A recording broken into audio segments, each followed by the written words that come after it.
Bonsoir à tous. Merci d'être venus si nombreux ce soir. Alors il y a avec nous absolument les colistiers, puis il y a des pomponnais également. Ce qu'on va vous présenter ce soir, c'est la troisième réunion publique. La troisième réunion publique sur un format différent. À chaque fois, on fait une réunion sur un format différent. La première, pour celles et ceux qui avaient la chance d'être avec nous, c'était sous la forme d'un petit déjeuner rencontre qui a duré 4 heures le samedi 31 janvier. Ah là, c'est mieux là. Samedi 31 janvier. La deuxième réunion, c'était une réunion, on va dire, plus classique, qui présentait à la fois le bilan et puis les projets. C'était le 18 février. Puis cette troisième réunion, ça va être une réunion qui va reprendre un peu, on va dire, explicatif sur le livret que tout le monde a dû recevoir dans ses boîtes aux lettres. En tout cas, si on a bien travaillé, tout le monde là. Et ensuite, on répondra à toutes les questions. On a pris support finalement des questions qui nous sont venues lors de nos tractages, lors de nos rencontres, dans les endroits divers et variés de Pomponne et même au Gorille à Lagny, afin de vous les restituer, parce qu'on trouvait que c'était intéressant. À chaque fois, les questions sont toujours pertinentes, et c'était l'occasion pour vous les restituer publiquement. Voilà. Est-ce qu'on entend bien? Tout le monde est confortable par rapport à ça? Bon, très bien. Donc donc je remercie Catherine Barbero qui sera là pour me poser les questions, qui fera Madame Loyal, et ainsi que Charlotte Lemétour qui sera aux manettes pour les diapos. Donc voilà, on peut aller à celle d'après. Donc voilà, vous avez reçu effectivement les différents supports, et notamment le livret de 12 pages qui était composé à la fois de la partie présentation de toute l'équipe, les 29 colistiers et colistières, et ensuite il y avait une double page sur le bilan, tout ce qu'on a fait sans augmenter les impôts. Je vais le résumer en une phrase un peu comme ça, hein, et puis même en baissant la dette de 40%. Et puis ensuite les différents projets, à la fois le programme et les projets, et notamment en particulier le projet du cœur de ville. Voilà. Donc les questions évidemment porteront aussi sur les éléments de ce livret. Et puis ensuite, il y a toute la méthode sur la dernière page, la page 12. C'est un peu notre manière de faire, à la fois sur les délibérations en conseil municipal, mais surtout les consultations auprès des pomponnaises et des pomponnais. Donc, et puis évidemment, une fois qu'on aura répondu aux questions que tout le monde nous a posées, la parole sera évidemment au public. Les premières questions... Pardon, oui, je peux vous montrer les projets. Oui, donc sur les différents projets, vous l'avez déjà vu, et puis on va en parler dans les questions.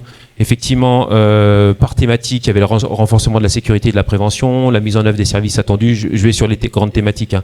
Le renforcement du centre communal d'action sociale, hein, le CCAS, hein, qui a, vous vous souvenez, beaucoup augmenté en termes de financement notamment, hein, parce que on a quasiment décuplé, on a multiplié par 10 plutôt le budget de centre de communal d'action sociale. L'entretien des bâtiments communaux, des voiries et espaces verts, ça on va y revenir. L'offre d'animation enrichie, pour peu qu'on puisse l'enrichir, parce qu'elle est quand même déjà bien riche actuellement.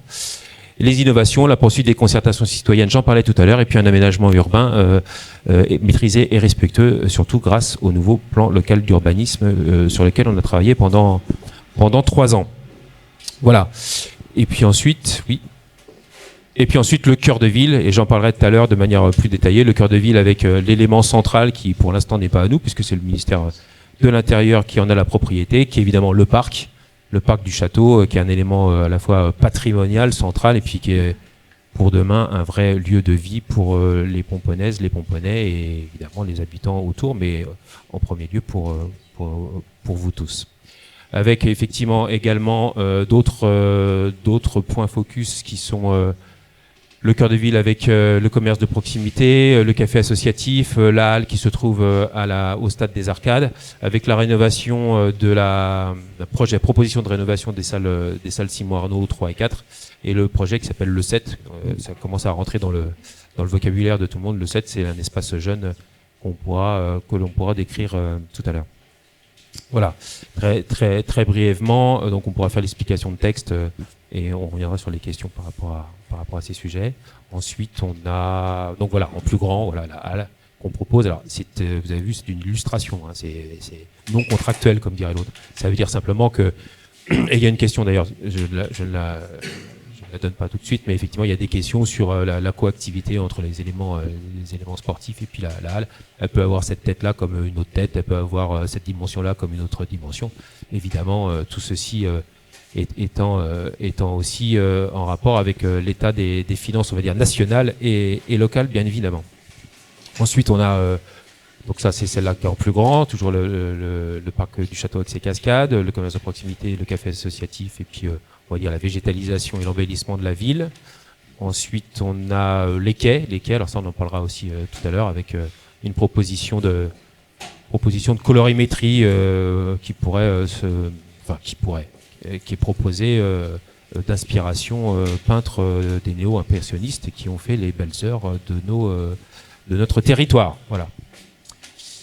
Suggestion de présentation, hein, c'est comme pour les... Voilà. Et puis la salle Simon Arnaud, avec une proposition, j'y reviendrai aussi tout à l'heure, aussi de rénovation énergétique qui est très intéressante pour nous et les finances locales. Voilà. Et ensuite, le 7. Très, très coloré. Donc lors de nos rencontres et discussions sont nées ces questions. Donc vous allez voir au fil de l'eau les différentes questions et je pourrai évidemment développer. Ça sera l'occasion pour moi de développer l'ensemble des thématiques. Et puis si j'en ai oublié, je compte sur vous pour me poser les questions et les thématiques qui manquent. Voilà. Première question. Service. Sur les services, donc sur l'ensemble des questions, on a essayé de regrouper un peu par thème. Bien évidemment, ça ne s'exprimait pas forcément dans les mêmes propos à chaque fois, mais en tout cas les mêmes préoccupations. Dans les services, je pense qu'on a une des préoccupations essentielles, enfin qui était celle des derniers mois, c'était la possibilité d'un pôle santé. Donc je pense que Arnaud, je te laisse la parole pour présenter pour ceux qui ne le connaissent pas. Peut-être qu'il y a la question qui va arriver. Voilà. Alors voilà. Alors, les docteurs, c'est pour quand? C'est bien vrai?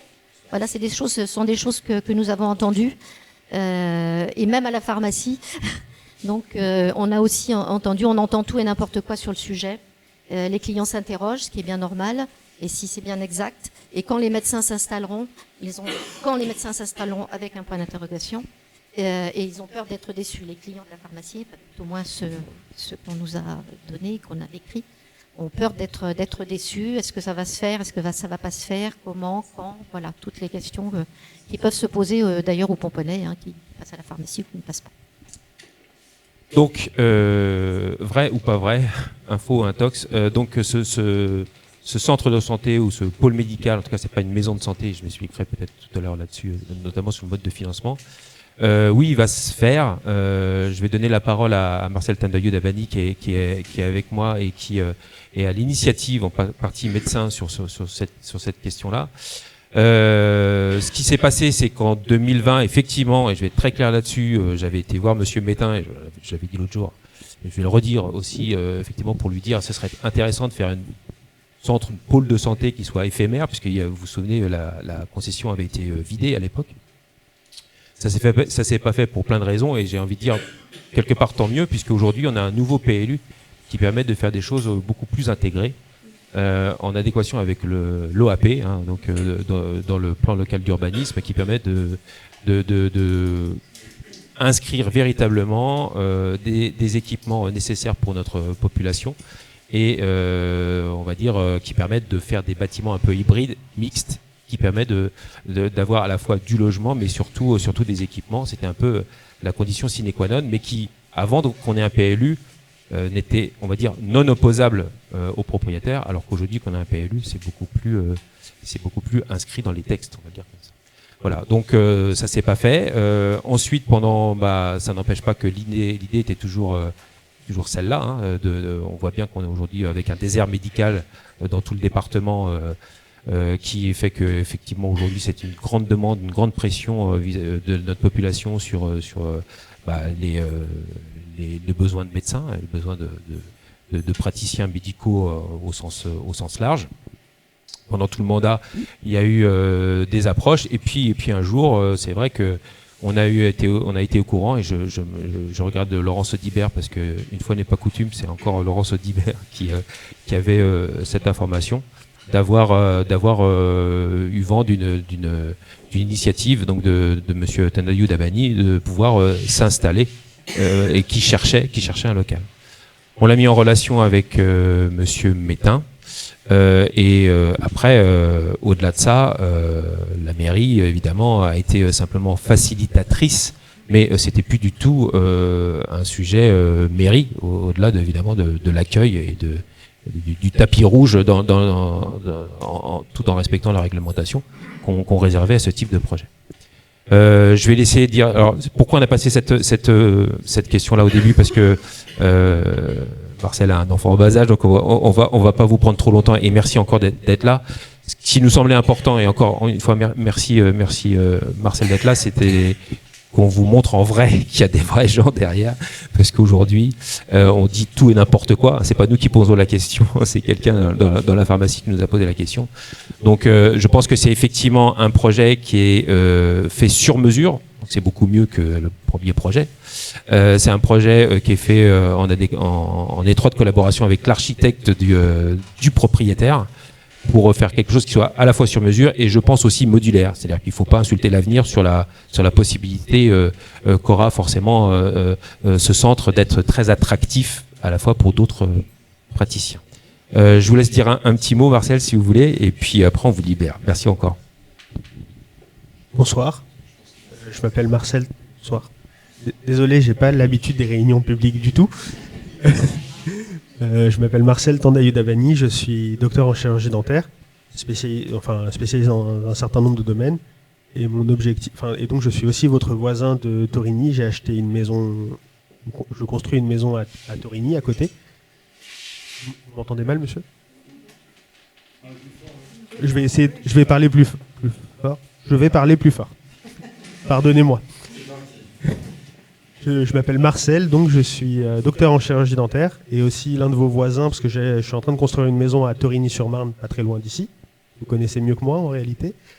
Et en faisant le tour des terrains des endroits où je voulais construire ma maison, j'ai trouvé le garage Métain, je l'ai vu et je me suis dit que c'était un bon endroit pour ouvrir une structure médicale qui serait une structure des cabinets dentaires médicaux, cabinets dentaires d'un côté, cabinets médicaux, et un centre de conférence.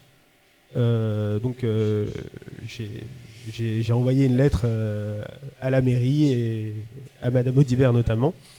Et grâce à cela, j'ai pu rencontrer Monsieur Métain, Eric, on est devenus un peu copains, et son architecte Laurent Fournet. Et donc on est en train de monter le projet au fur et à mesure. Et donc voilà, ça avance petit à petit, ça avance bien. On voudrait que ça avance plus vite, donc voilà. Je ne sais pas trop quoi dire. Si vous avez des questions.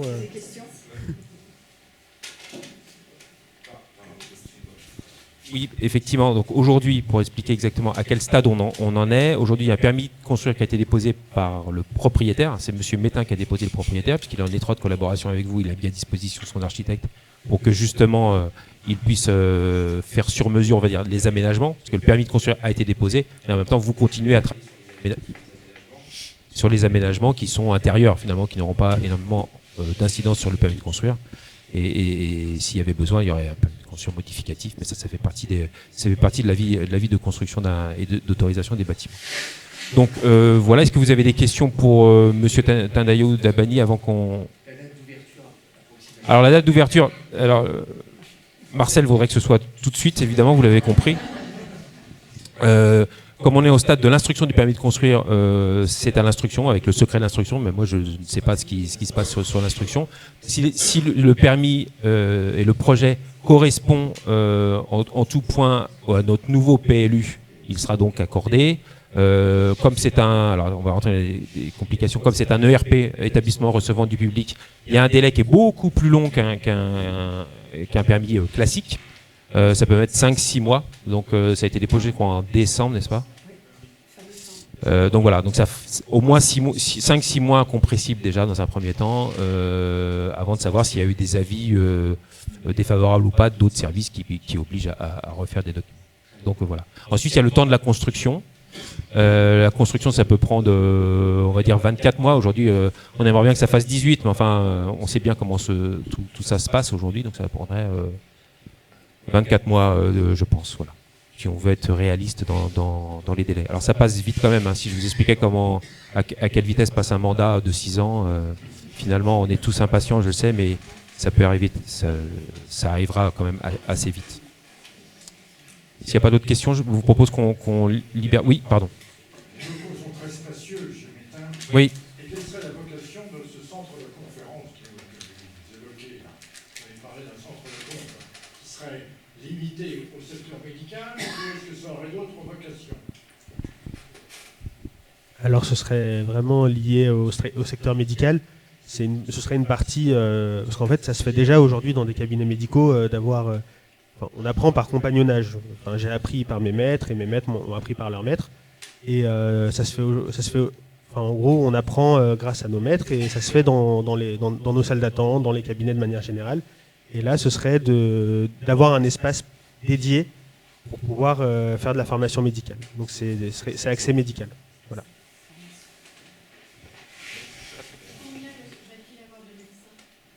Alors pour l'instant, encore une fois, donc ça se passe c'est pour dans 2 ans.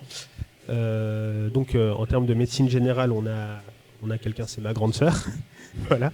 Et on a d'autres spécialités médicales et en fait on est en discussion. On aura plusieurs chirurgiens dentistes, moi et entre autres, plusieurs spécialités médicales et c'est encore en discussion. Je veux pas vendre du rêve. Je sais que c'est un désert médical. Je viens de Meaux, pas très loin d'ici. C'est aussi compliqué à Meaux, donc je veux pas vendre du rêve aujourd'hui. Et c'était compliqué pour moi de trouver un pédiatre pour mon fils, ce qui est très étonnant. Je pensais pas que j'allais galérer moi. Donc voilà, je veux pas vendre du rêve. Il y aura plusieurs médecins, plusieurs chirurgiens dentistes, une pharmacienne qui s'occupera Il y aura aussi un pôle innovation dedans, mais c'est un peu... c'est pas ma partie à moi, c'est la partie de mon épouse. Donc il y aura un centre d'innovation, un centre de conférences, des cabinets dentaires, 6 au total, et 6 cabinets médicaux. L'idée est d'investir, que j'investisse pour pour mettre en place des conditions pour que plusieurs médecins, dentistes viennent travailler et soient bien reçus d'une certaine manière, avec un secrétariat payé, des facilités pour mettre en place des conditions pour que ça se passe bien et qu'ils viennent et qu'ils travaillent et qu'ils continuent de travailler au sein de ma structure, de notre structure avec mon équipe.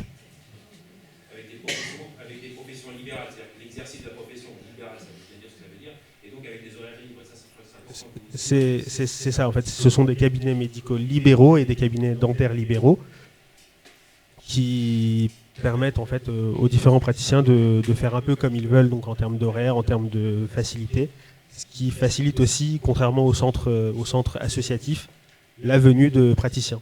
Je vous donne un exemple, moi je travaille le dimanche, je travaille le samedi, dimanche et lundi en ce moment, ça compte pas changer et je continuerai à travailler comme ça jusqu'au bout, et donc y compris dans ma future structure.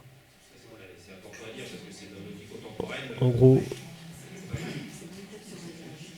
cette histoire de cabinets médicaux libéraux, c'est une des manières d'amener des médecins au fur et à mesure dans la structure.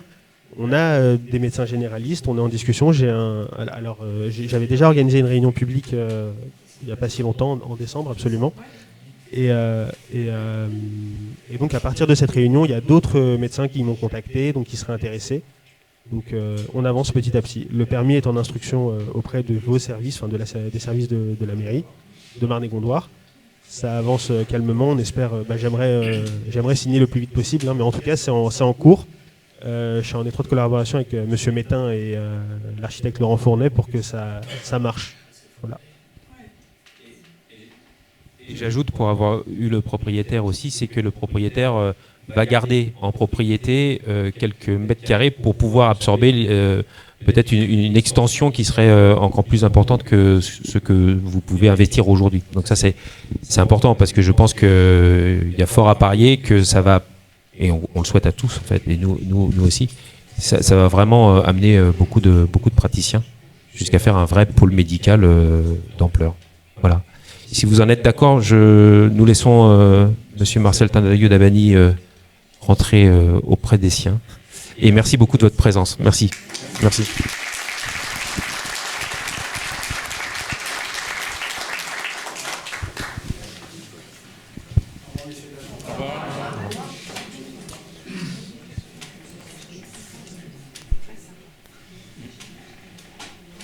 Donc le temps que l'hologramme se dissipe, puisqu'on ne sait pas si c'est vrai ou faux. Deuxième question, s'il vous plaît.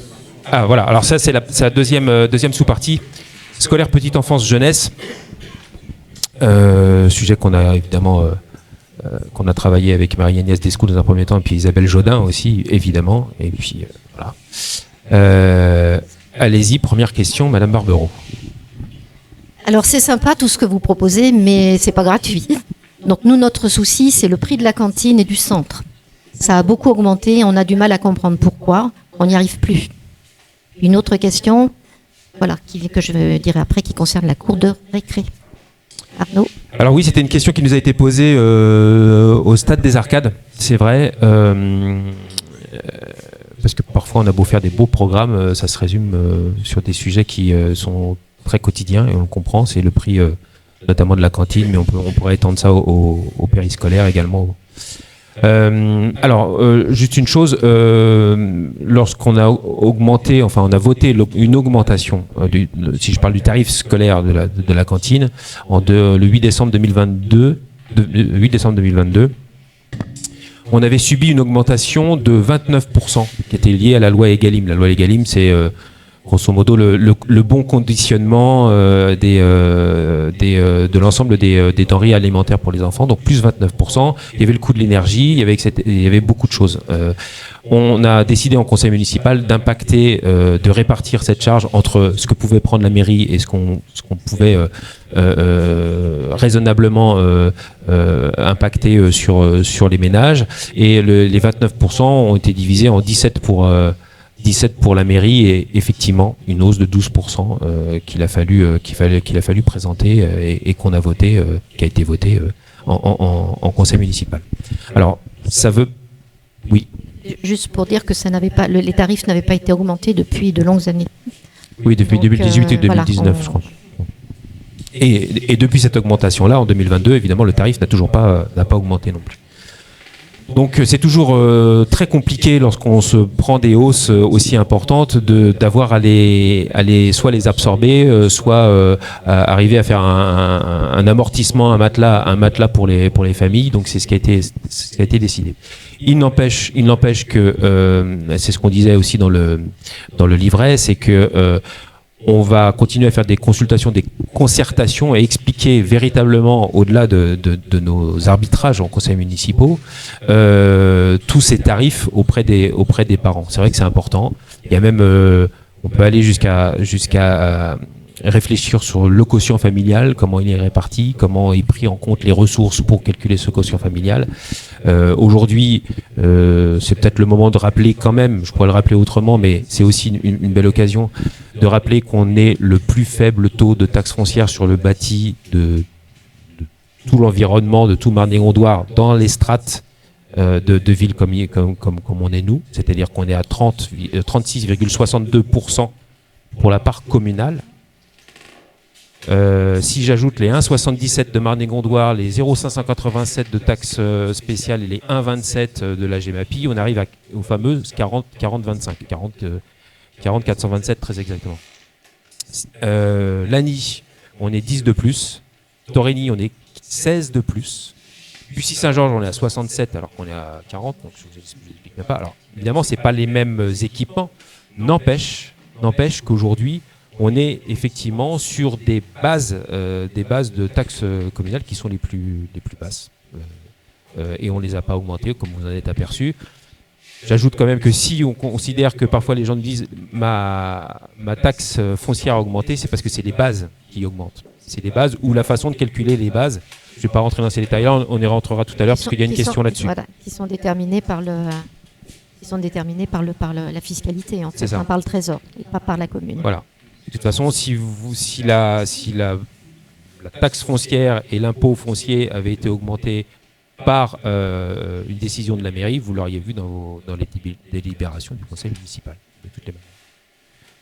Donc, tout ça pour dire, on est tout à fait ouvert à parler, à discuter de cela. Il faut savoir qu'à un moment donné, quand effectivement on est dans une bonne gestion et qu'il faut faire très attention aussi à l'avenir, parce que les lois de finances nous passent toujours un peu pas loin de la catastrophe, notamment pour les trésoreries communales, et ça peut arriver, c'est toujours des décisions qui ne sont pas faciles à prendre et qui sont parfois des décisions qui sont prises au détriment d'autres choses aussi. Voilà.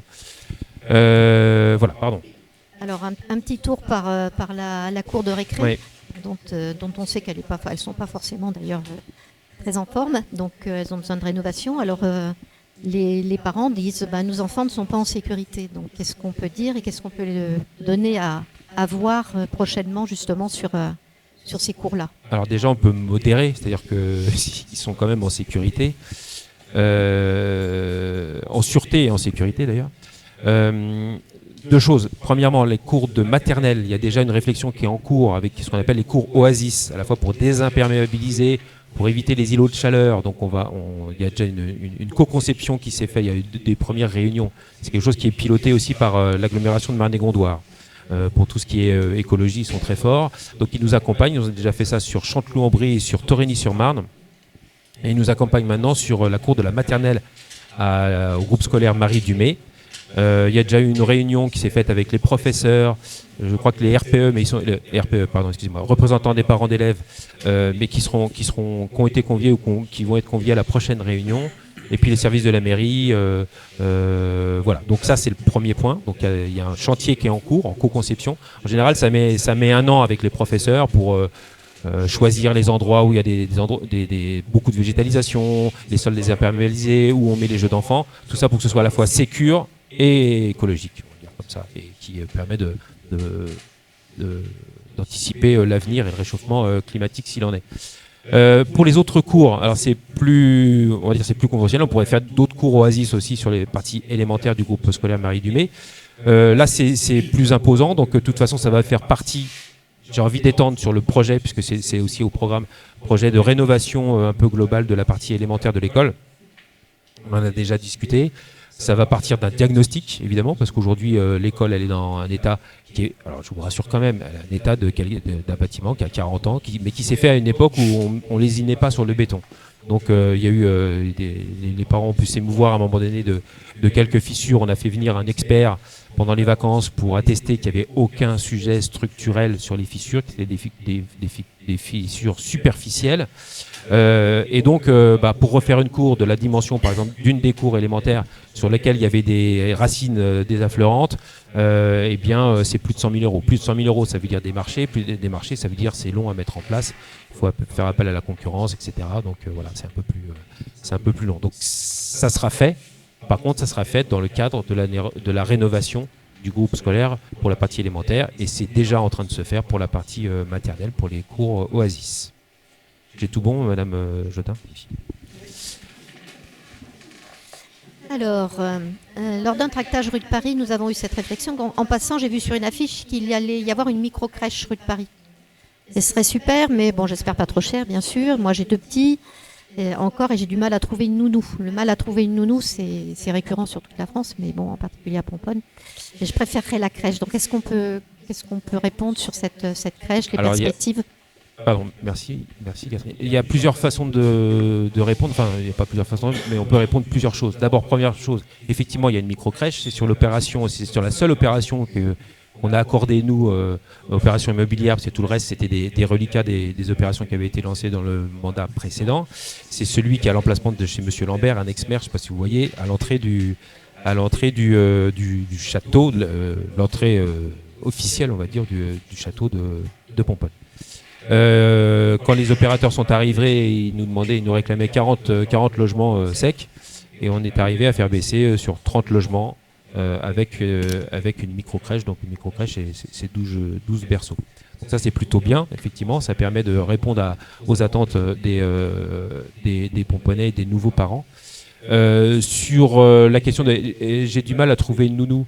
Il y a quand même un réseau d'assistantes maternelles quand même à Pomponne, et ça je vais y revenir aussi par rapport au relais d'assistantes maternelles qui aujourd'hui ou certaines associations qui bénéficient de locaux, notamment les locaux du centre de loisirs aujourd'hui en foisonnement le matin, et puis après le centre de loisirs reprend ses espaces l'après-midi. On verra, on a une suggestion qui nous a été donnée aussi, et je répondrai à cette question notamment sur le 7 et l'espace jeune. Donc sur le c'est pas trop cher. Alors effectivement là on travaille avec Isabelle Jodin pour justement trouver un prestataire, parce que ce serait une micro-crèche privée. Non, c'est pas un investissement de la mairie, hein, c'est un promoteur qui donnera, alors je sais pas comment ça marchera, il louera certainement ou il prendra possession et puis il verra comment il fera avec le prestataire de microcrèche. Et on est en train de regarder justement la meilleure version pour que ce soit pas quelque chose qui soit trop cher pour les parents. C'est hyper important de bien calibrer les prestataires. Et ça, je compte sur l'expertise d'Isabelle Jodin qui sera intraitable sur la question. Peut-être préciser quel emplacement qui est prévu, hein, donc c'est au rez-de-chaussée. Et derrière, il y aura un jardinet, donc ce qui permet aussi aux enfants de sortir. Il y aura un jardinet plein sud. La longère qui existe aujourd'hui, elle est menacée de ruine. De toute façon, elle a un arrêté de péril. Donc on va conserver son esthétique, mais on va la déplacer, c'est-à-dire on va la démolir et la reconstruire à l'identique, comme la longère, sauf qu'il y aura en plus un trottoir qui sera aux normes personnes à mobilité réduite, c'est-à-dire un 40 de large, beaucoup plus confortable. Et il y aura aussi une ou deux places pour pouvoir déposer ses enfants le matin. Donc voilà. Alors, autre sujet, donc sur un papier, enfin sur des propos qui avaient été tenus donc juste avant les vacances, qui avaient beaucoup inquiété les parents. Donc, comme on en a rencontré un certain nombre pendant la fin des congés. Donc, je crois que les choses ont évolué depuis. Mais enfin, est-ce que, voilà, sur ces questions justement de sécurité, ça rejoint un peu les questions de sécurité, de travaux sur l'école. Est-ce qu'il y a des avancées pour rassurer les parents si ce n'est pas déjà fait? Alors, c'est vrai qu'il y avait plusieurs questions, je ne vais pas rentrer dans les détails, c'est que effectivement, il y avait un peu l'impatience des parents, et je le comprends, sur le fait qu'il fallait qu'on répare notamment des faux plafonds qui étaient tombés suite à des inondations, qui avaient des faux plafonds en fibre minérale qui s'étaient chargés d'eau, et comme les éponges qui étaient tombés. Ça nécessitait le passage des experts, puisqu'on était encore dans les garanties liées aux nouveaux travaux de l'extension de l'école maternelle. Donc ça a pris du temps. On a enfin eu les réponses des assurances qui nous ont permis de lancer les travaux. Voilà, ça c'est le premier point. Deuxième point, c'était plutôt des questions liées à la vétusté des locaux et des usages qui s'en faisaient. Je crois, on a fait sans tout déflorer, d'abord on a fait les travaux qu'il fallait pendant les 15 jours, parce qu'ils étaient prévus. Parce que, et ceci, je le dis sans dévoiler un scoop, mais quand on fait les travaux dans une école, on profite des vacances, contrairement à beaucoup d'autres locaux. Donc il n'y a que pendant les vacances qu'on peut faire des travaux un peu importants. Le reste du temps, c'est de la maintenance, et c'est le mercredi après-midi. Il n'y a pas d'autre temps pour les agents, parce que les agents ne vont pas revenir le week-end pour travailler sur les locaux. Donc voilà, on n'a que la maintenance le mercredi après-midi, on va dire tout au long de l'année, et pendant les vacances scolaires. On les voit bien, d'ailleurs, ils débarquent très vite pendant les vacances scolaires. Je déplore quand même que, et c'est vrai, et vous l'avez noté, on devait faire des travaux descentes pendant les vacances scolaires aussi, et vous avez tous remarqué que ça a été décalé un peu sur la rentrée et pendant la période scolaire, et non pendant la période des vacances. Donc, c'est des travaux intenses. Vous avez un aréopage d'entreprises qui interviennent pendant 15 jours. Donc aujourd'hui, j'en ai parlé tout à l'heure, les fissures qui avaient pu émouvoir certains parents ne sont que superficielles, aucunement structurelles. Il y avait une histoire de dortoir avec une ventilation qui était insuffisante. Les travaux ont été faits, 11 000 € de faux plafond neuf avec une nouvelle ventilation non contrôlée, une ventilation qui peut par convection naturelle de pouvoir évacuer la vapeur d'eau émise par les enfants qui peuvent être jusqu'à 30 ou 40 dans un même local. Et puis il y avait d'autres sujets, je me souviens plus trop. Enfin bon, tous les sujets ont été, je pense, évoqués et traités. Et ça fera ou ça a fait l'objet d'une communication auprès des parents. Voilà.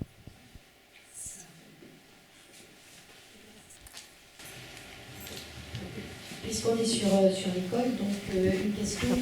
Puisqu'on est sur l'école, donc une question qui a été évoquée lorsqu'on a échangé avec des nouveaux Pomponais, des gens qui arrivaient juste sur Pomponne et qui avaient des enfants en bas âge, voilà, assez petits d'ailleurs, qui se projetaient plutôt dans les 2-3 ans.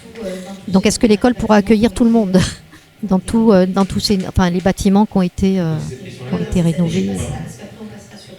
Donc c'est cette question-là. Voilà, c'est ça. Oui, Ok, je suis passé pardon. là parce qu'après on passera sur d'autres D'accord. sujets. Oui, en plus ça fait très bonne transition, bien sûr, puisqu'on parle de l'école. Donc l'extension de l'école, c'est le groupe scolaire Marie Dumay. On est passé de 20 salles, enfin aujourd'hui, je vais partir de la situation actuelle, c'est qu'aujourd'hui on a 23 salles plus 2 dortoirs disponibles pour une occupation de 15 classes, et peut-être 16 l'année prochaine, on verra, mais en tout cas 15 classes. Donc on a vraiment une potentialité quasiment d'un groupe scolaire pour pouvoir absorber la nouvelle population. Donc ça c'est plutôt bien. Il n'empêche que dans le PLU, on a quand même regardé des endroits pour pouvoir faire peut-être un équipement scolaire pour anticiper l'avenir. Cependant, il est très possible qu'on n'ait pas besoin de recourir à la construction d'un groupe scolaire. Donc oui. 15 pour 23, c'est plutôt large. C'est un travail qui se fait conjointement avec l'éducation nationale et la mairie pour regarder les livraisons des logements, voir s'il y a des enfants, et puis l'éducation nationale prend des décisions avec 3 passages sur l'année, 3 temps pendant lesquels il compte pour savoir s'il y a des ouvertures ou pas de classe, notamment, c'est ça. Pour se retrouver avec des taux d'occupation de classe qui avoisinent les 24-25. Après, ça dépend pas que de la possibilité. Après, ça dépend pas que de la possibilité d'un groupe scolaire de recevoir physiquement, spatialement, mais ça dépend évidemment des postes disponibles, évidemment. C'est pour ça que c'est pas si facile. Donc oui, l'école pourra accueillir les enfants. On va les rassurer. 2 questions qui suivent les échanges qu'on a pu avoir au stade.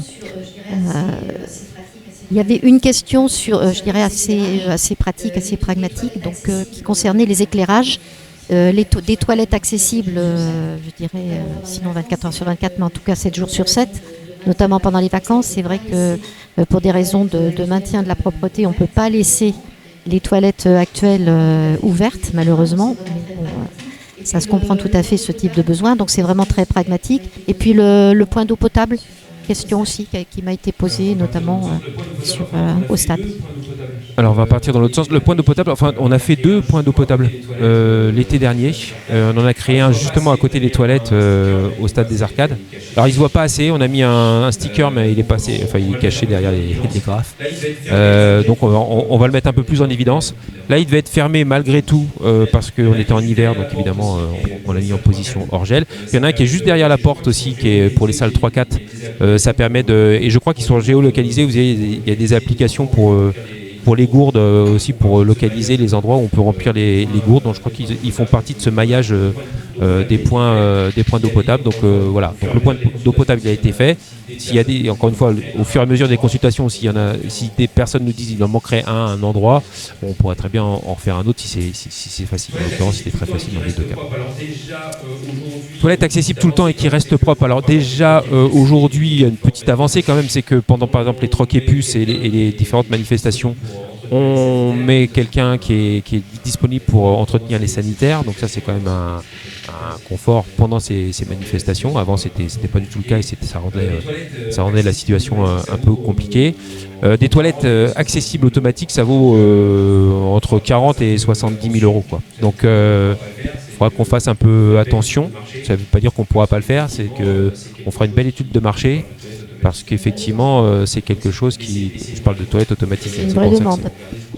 Mais c'est une vraie demande. Donc voilà, faut regarder. Je pense que il y en a, pour ceux qui connaissent, il y en a à la nuit, par exemple, à côté du square. Les éclairages plus adaptés. Alors aujourd'hui, on a encore des éclairages, on va dire conventionnels, des sources lumineuses qui ne sont pas encore passées au LED, n'est-ce pas, M. Schaeffer ? Il y a quand même un bouton pour demander l'éclairage la nuit, donc avec un horodateur pendant 1 heure. Donc il faudra que je fouille un peu plus la question avec les personnes qui nous ont posé la question. Mais tout est faisable. De toute façon, on fera un jour aussi passer en LED, puisque c'est vrai que ça consomme beaucoup. Et puis l'éclairage adapté, je pense que l'éclairage à la demande, c'est quand même ce qu'il y a de plus pratique sur un stade et sur un endroit qui n'est pas si pratiqué que ça. Alors dans le dernier document dont on parlait tout à l'heure et dont on a projeté les différentes pages, on a pu, je pense, chacun a pu se projeter un petit peu sur à la fois le cœur de ville et puis notamment le stade des arcades. Et donc une des remarques qui nous a été faite, c'est de dire une espèce de préau couvert, enfin, ce que tu présentais dans ton dessin. Est-ce que ça va remplacer le terrain de sport? Comment ça va être placé? Est-ce qu'on va supprimer la possibilité pour les jeunes de faire du sport, ou les jeunes ou les moins jeunes d'ailleurs, ou de faire le tour du stade pour courir, hein. On voit souvent, on a vu encore tout récemment, là, pendant les vacances, il y a quand même du monde qui vient à ce stade-là. Donc, qu'est-ce que ça va apporter et comment ça peut s'organiser? Alors l'idée, alors là, encore une fois, c'est une illustration, hein. Je n'ai pas dessiné des cages de foot ni des poteaux de basket partout, mais l'idée c'est qu'effectivement, ça ne soit pas au détriment d'une activité.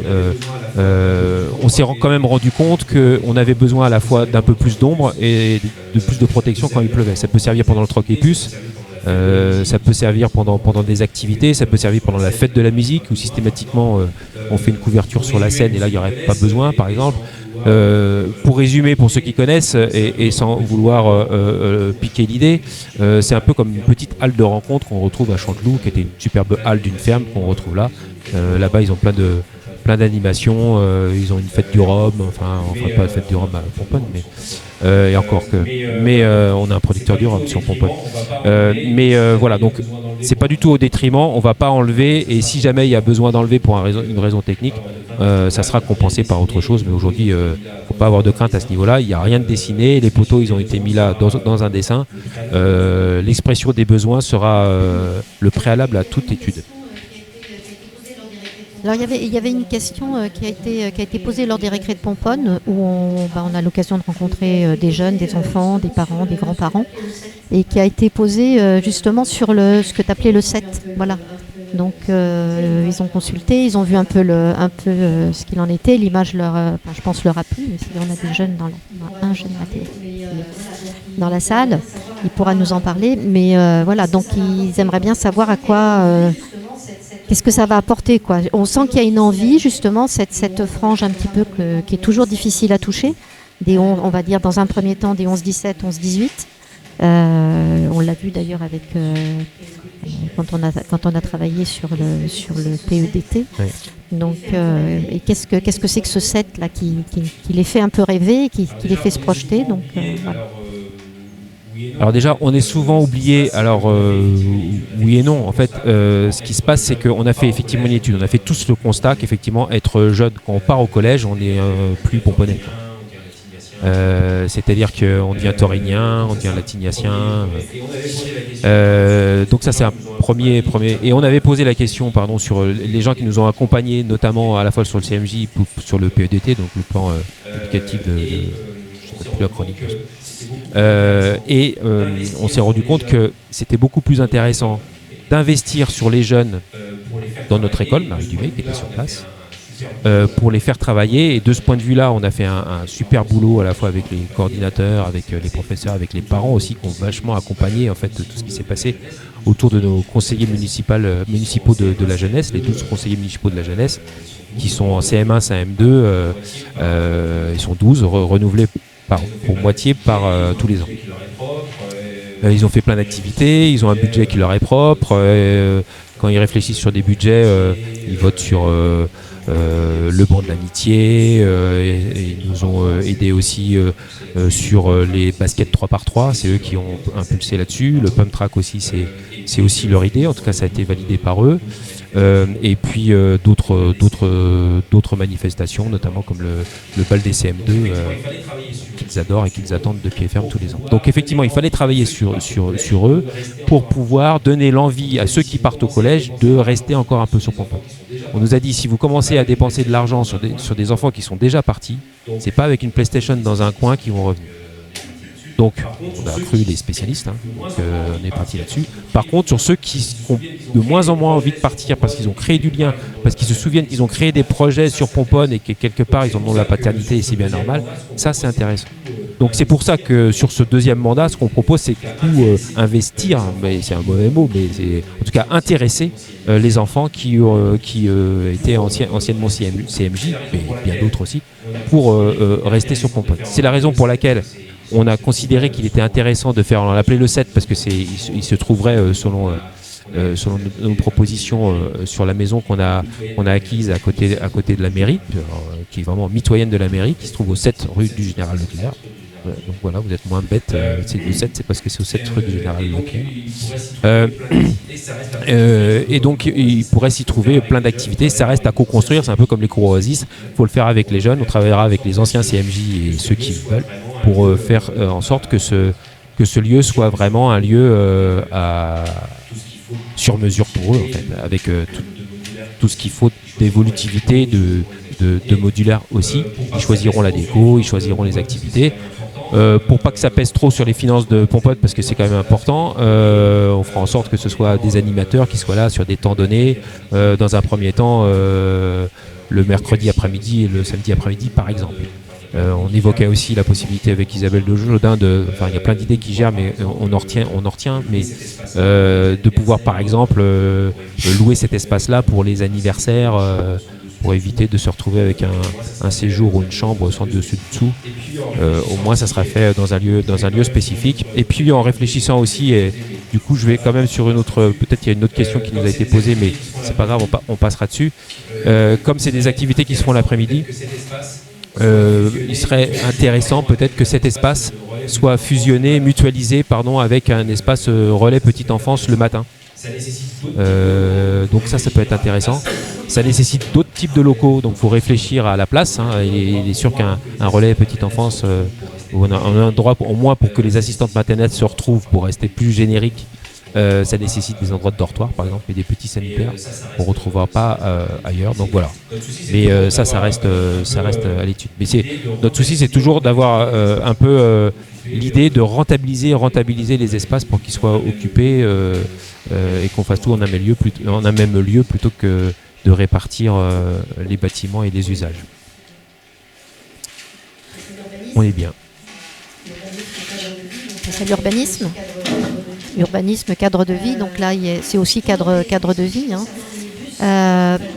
Toujours concernant les bus, alors c'est pas le P, je suis désolée, c'est une erreur, c'est les bus qui fonctionnent pas forcément comme on souhaiterait, des retards, des fois des non-passages, on va dire ça comme ça.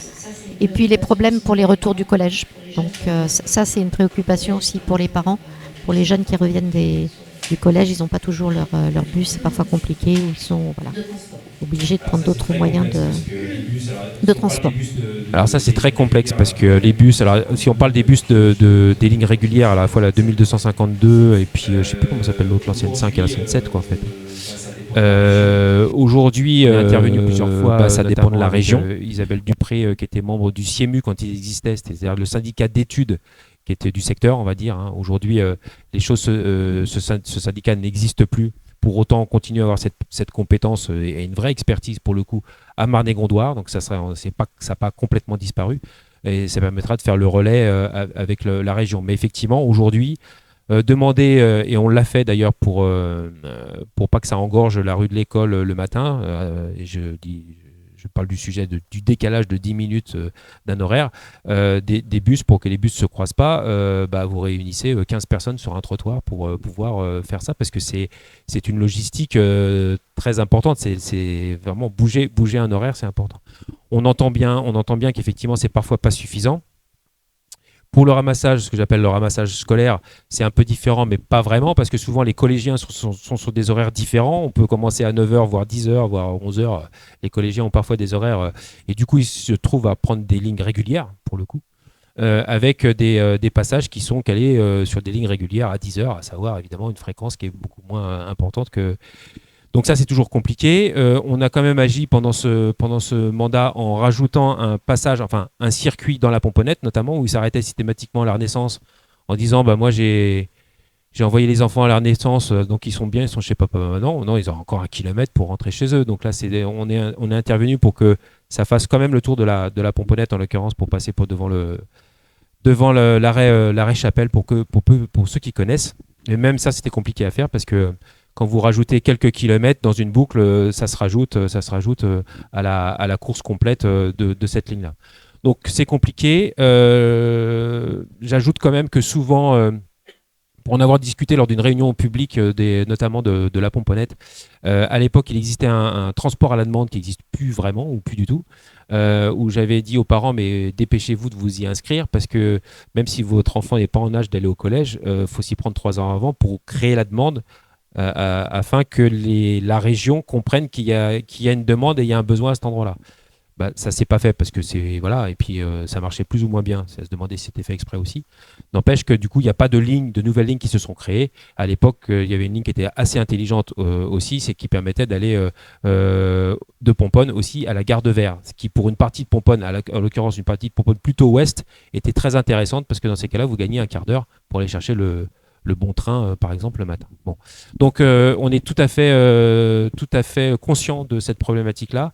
On n'est que Pomponne, on est 4200 habitants et la loi de l'offre et de la demande fait que on est toujours en pression par rapport à la région. Il y a des gens qui sont spécialistes de ça et qui comprennent très bien ce que je veux dire par là.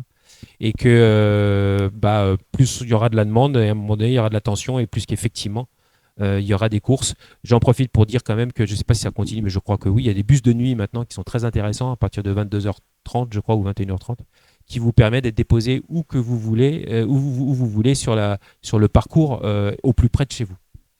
Et ça, faut vraiment, c'est pareil, ça, faut l'utiliser pour que ça marche, pour qu'ils pérennisent le sujet. Sinon, ils vont se dépêcher de le fermer. Hein. Mais c'est très intéressant. Un sujet, on va continuer peut-être on va continuer peut-être plutôt sur le sujet de la propreté, si ça te va, Arnaud. Donc, des problèmes de propreté, notamment, tout récent, mais qui durent un peu sur la rue de la Gare, essentiellement. Voilà, ça sent mauvais, les poubelles débordent, ça c'est pas forcément que rue de la Gare. Et donc la propreté, c'est la dernière question. Les trottoirs, est-ce qu'ils sont nettoyés régulièrement?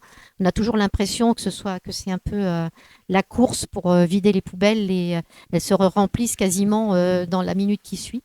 Donc est-ce qu'on a des solutions, voilà, en fonction aussi de nos ressources, de nos moyens, des disponibilités de nos agents ou d'autres solutions. C'est exactement la réponse en fait. C'est-à-dire qu'on est bien conscient qu'effectivement il y a des gens. Alors il y a des endroits où il y a des chantiers et c'est vrai que les endroits où il y a des chantiers, c'est jamais très pratique, notamment la rue de la Gare. Et on en est bien conscient. C'est vrai qu'il y avait une déviation à un moment donné, une piétonne qui passait par le pont. N'empêche qu'on est bien conscient que les gens passent quand même par la rue de la Gare. Donc on est un peu responsable des incivilités des passants, on va le dire comme ça, et des usagers. Les trottoirs sont nettoyés régulièrement. Alors, ils essayent d'être nettoyés régulièrement, effectivement. Je pense qu'on est à vrai dire, et on verra par rapport à nos ressources, il serait bien d'avoir un agent supplémentaire technique, c'est sûr. C'est sûr parce que ça permettrait de faire 3 équipes de 2, alors là où ils sont 5 et c'est plus compliqué, ça fait une équipe de 2, une équipe de 3. Les poubelles sont vidées le lundi matin et le vendredi matin aussi, enfin il y a un changement de sac. Évidemment tous ces efforts sont mis à mal dès qu'il y a quelqu'un qui met un carton de pizza dans une poubelle, c'est mort. Voilà, et on l'a vu encore dernièrement au Cornouillet, ça s'est passé comme ça. Donc peut-être renforcer cet aspect-là. Les détritus, les canettes, le protoxyde, non pas le dioxyde, mais le protoxyde d'azote, c'est un fléau national. Je pense que la loi va passer pour éviter d'en vendre. Je pense qu'on va arriver à vivre sans le protoxyde d'azote 2-3 minutes, quoi. Parce qu'en plus ça fait beaucoup de dégâts, ça fait des morts. Donc ça c'est un vrai fléau, on va dire contemporain, et on espère que ça va s'arrêter rapidement. Les poubelles débordent, effectivement l'urine dans notre ruelle. Alors l'urine dans la ruelle, je vous avoue que là, il y a des caméras. Alors je pourrais parler des caméras tout à l'heure, mais bon. Voilà, donc on est bien conscient qu'aujourd'hui, Pomponne, c'est la ville quasiment la plus grande du coin, 717 hectares, 594 hectares à Lagny, oui, en surface. Ça veut dire qu'il faut nos 5 agents, ils courent un peu de droite à gauche et du nord au sud et d'est en ouest. Donc ils font leur maximum, même si parfois ils sont parfois critiqués à certains endroits. Et ça, c'est particulièrement inadmissible. Je referme cette petite parenthèse. Sachez qu'ils sont mobilisés et si on a là la possibilité, quand je dis on, c'est nous, concitoyens, et si on a les ressources fiscales qui nous permettent d'avoir un agent supplémentaire sur ces postes-là, je pense qu'on essaiera d'aller là-dessus parce que c'est vrai que c'est indispensable. Même s'il y a aussi, pardon de le dire, il y a aussi un peu de mobilisation et de civisme à avoir. C'est-à-dire que On ne peut pas être responsable de tout non plus. J'ajoute quand même, et c'est important, c'est que sur les trottoirs spécifiquement, les propriétaires au droit de leur trottoir sont responsables de la propreté sur le trottoir et de l'entretien. Donc quand vous voyez de la mousse sur un trottoir, au droit du trottoir, le propriétaire, en théorie, peut tout à fait démousser, tondre quand il y a un peu de... Voilà, c'est à sa charge. Voilà. Alors si on aborde la question plutôt de l'urbanisme et de l'immobilier, donc des questions qui avaient été posées, hein, que tu avais eues, c'était est-ce que vous voulez construire au Cornouiller? C'est des bruits, enfin des rumeurs, je ne sais pas. Est-ce que c'est vrai? Voilà, qu'est-ce qu'on peut faire réellement? Ça rejoint l'autre question. Qu'est-ce qu'on peut faire réellement au Cornouiller? Et puis peut-être une autre question qui est pas sur le slide. Je pense qui est revenu récemment, que j'ai pas eu le temps d'intégrer, c'est de dire est-ce que on voit les gens voient des immeubles qui se construisent, peu importe, de la mandature précédente ou de la nôtre. Est-ce que ça va continuer, je dirais, par rapport à ça? Ça peut être aussi une inquiétude de voir fleurir trop d'immeubles ou de grosses constructions, bien que le besoin de logement soit là aussi, hein, donc pour beaucoup de personnes. Alors, sur la question des Cornouillers, alors la question d'abord c'est, il paraît que vous voulez construire. Alors déjà, le maire, il veut pas construire. D'ailleurs, vous avez remarqué, et je reviendrai peut-être 30 secondes, le PLU, il vise à dédensifier ce qui avait été densifié sur d'autres PLU, et parce que l'époque voulait que ce soit comme ça, et aujourd'hui, les règles sont beaucoup plus restrictives. Donc, je rappelle simplement que pour faire une construction, il faut un propriétaire qui vend le terrain, il faut quelqu'un qui l'achète et qui construit avec ses moyens ou les moyens d'autres, et puis un règlement qui s'appelle le plan local d'urbanisme. Le plan local d'urbanisme, on vient de le voter au conseil municipal. On a travaillé pendant 3 ans dessus. Hein. On a mis le temps. Il découlait d'un diagnostic urbain. Il découle aussi de tout ce qui s'impose à lui en termes de prescription nationale, régionale et départementale et même de l'agglomération, et qui nous pousse à faire du logement. Et nous, on essaye de faire le forcing pour en faire moins. Donc, le maire, il veut rien, hein, encore une fois. Il veut faire en sorte que le PLU soit appliqué. Et pour le coup, je reviens 30 secondes là-dessus quand même, le PLU, le plan local d'urbanisme, il a été voté par l'ensemble des conseillers municipaux et il a été aussi partagé beaucoup plus. On a fait beaucoup plus de publicité sur l'élaboration de ce plan local d'urbanisme, qui était un document très opaque et assez peu sexy, on va le dire comme ça, pour que justement les Pomponnais puissent s'emparer de certains sujets, notamment des OAP sur le cœur de ville et sur les quais. Donc, on pense qu'il a recueilli l'assentiment de la grande partie de la population et de l'ensemble des élus, quasiment l'ensemble des élus. Dans un premier temps, les limiter, puis moins maintenant, bizarrement. Nonobstant, aujourd'hui, on a un PLU qui va permettre de faire des choses qui sont beaucoup plus environnementales. Le projet notamment de Dr Tandayou Dabani s'inscrit dans le nouveau PLU. Et ça, c'est important à dire. Vous voulez construire au Cornouiller, donc vous voulez, non. Construire au Cornouiller, alors Cornouiller, c'est juste impossible. Donc ça, c'est la fake news par excellence. Je comprends que c'est jouable, hein, ça se joue, hein, de dire ça. C'est juste impossible parce qu'il suffit de regarder le plan du PLU et c'est totalement inconstructible autour des Cornouillers. C'est des champs à droite, des champs à gauche, des champs au nord, des champs au sud. Donc voilà. Mais ça n'a pas vraiment changé d'ailleurs. Hein. On a surprotégé, mais c'était déjà comme ça avant en l'occurrence. Ouais. Ah oui, alors après sur les constructions, oui, sur les constructions, donc on a détaillé ça dans la dernière réunion publique du 18 février. Il y avait des permis de construire qui avaient été déposés avant la mandature de 2020-2026. Beaucoup de permis qui étaient presque imposés à la commune sur la base d'un ancien PLU qui était de 2015-2017 et puis avec des révisions en 2018. Qui réclamait beaucoup de logements, qui en plus de ça réclamait à la commune des indemnités à hauteur de 4,1 millions. On a réussi à réduire le nombre de logements et faire en sorte que ce protocole soit annulé. Donc ça, c'est plutôt bien. On est passé de 157 logements À Chabanot et Madeleine et Gare à 116 logements. On est passé de 180 logements au Grimpé, l'opération qui s'appelle aujourd'hui Plein Sud, à 102 logements. Donc à chaque fois, on a systématiquement réduit. Et ce que je disais, de tout ce que vous voyez en chantier aujourd'hui, le seul chantier qui est, on va dire, sous notre mandature, que j'assume personnellement avec Madame Audibert, adjointe à l'urbanisme, c'est celui qui accueille une microcrèche, une future microcrèche rue de Paris, voilà, avec 30 logements plus la microcrèche. Donc, et ça, c'était sur l'ancien PLU. C'est-à-dire qu'aujourd'hui, le PLU, il est plus protecteur. Le PLU actuel, il enlève des niveaux, notamment sur les quais, on était à 12 mètres, on est à 9 mètres. Je ne vais pas rentrer dans les détails. Et puis, il augmente les distances dans des endroits qui ne supporteraient pas qu'on ait une trop grande densité. Donc, on a le PLU, je le répète quand même, on a le PLU le plus protecteur que Pomponne n'ait jamais eu jusqu'à maintenant. Par application de lois environnementales, mais aussi parce qu'on a une volonté de continuer à dédensifier alors qu'on nous réclame du logement. Il manque 500 000 logements en France. Mais on estime qu'on a fait notre part et qu'il serait temps que les autres fassent la leur. Voilà. On va changer de sujet très rapidement sur... Oui. Oui. Ah d'accord. Ah, j'ai pas répondu au gymnase, pardon, Oui. excuse-moi.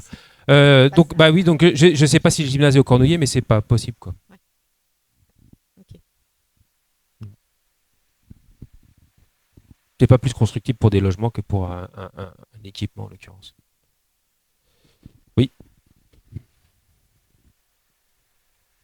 Juste deux questions sur la part, enfin deux questions, deux points et surtout une question donc qui revient et c'est tout à fait normal. Dans nos propositions, on a fait dans notre programme, on a proposé un certain nombre de projets, des petits, des plus importants et notamment les projets d'investissement dont on parlait. Donc comment est-ce qu'on va les financer? Je te laisse faire la réponse, je pourrais la faire, mais je te la laisse faire. Et est-ce qu'on va augmenter les impôts? Est-ce qu'on va emprunter? Est-ce qu'on va trouver d'autres solutions? Voilà, il faudra bien. Et est-ce qu'on peut avoir une idée un peu sur certains projets? Alors je dis pas tous forcément, mais est-ce qu'on peut avoir un peu une idée de ce que ça peut représenter? Parce qu'au final, si on n'a pas d'ordre de grandeur, ouais. c'est compliqué. Alors, quand on parle de projets, il y a des projets, on va dire, de fonctionnement qui peuvent être effectivement, comme je le parlais tout à l'heure, quand on augmente de un ou deux agents techniques, en l'occurrence, c'est de la charge, c'est des salaires, et en l'occurrence, ça peut aller de 45 000 à 65 000 euros chargés pour un agent par an, par exemple. Ça, c'est un ordre de grandeur. Et en termes de projet, il peut y avoir des investissements. C'est notamment le cœur de ville. Donc sur ces sujets-là, d'abord on a commencé à les financer, à regarder combien ça coûtait, tout bêtement.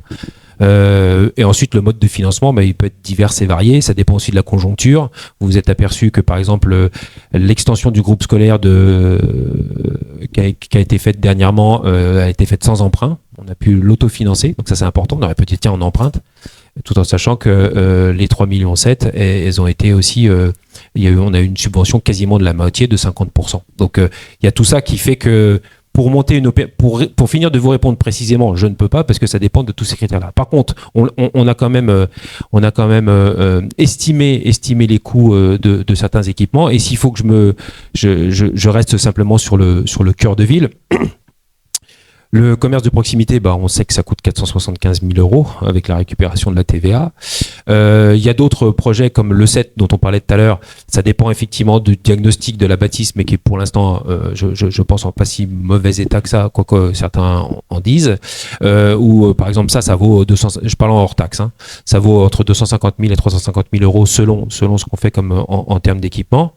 On est sur le même ordre de grandeur pour faire le café associatif. Ça dépend de l'état de la bâtisse qui est pas si mauvais du tout, l'ancienne bâtisse de la DDE, donc il y en a pour 250 000, mais ça dépend aussi.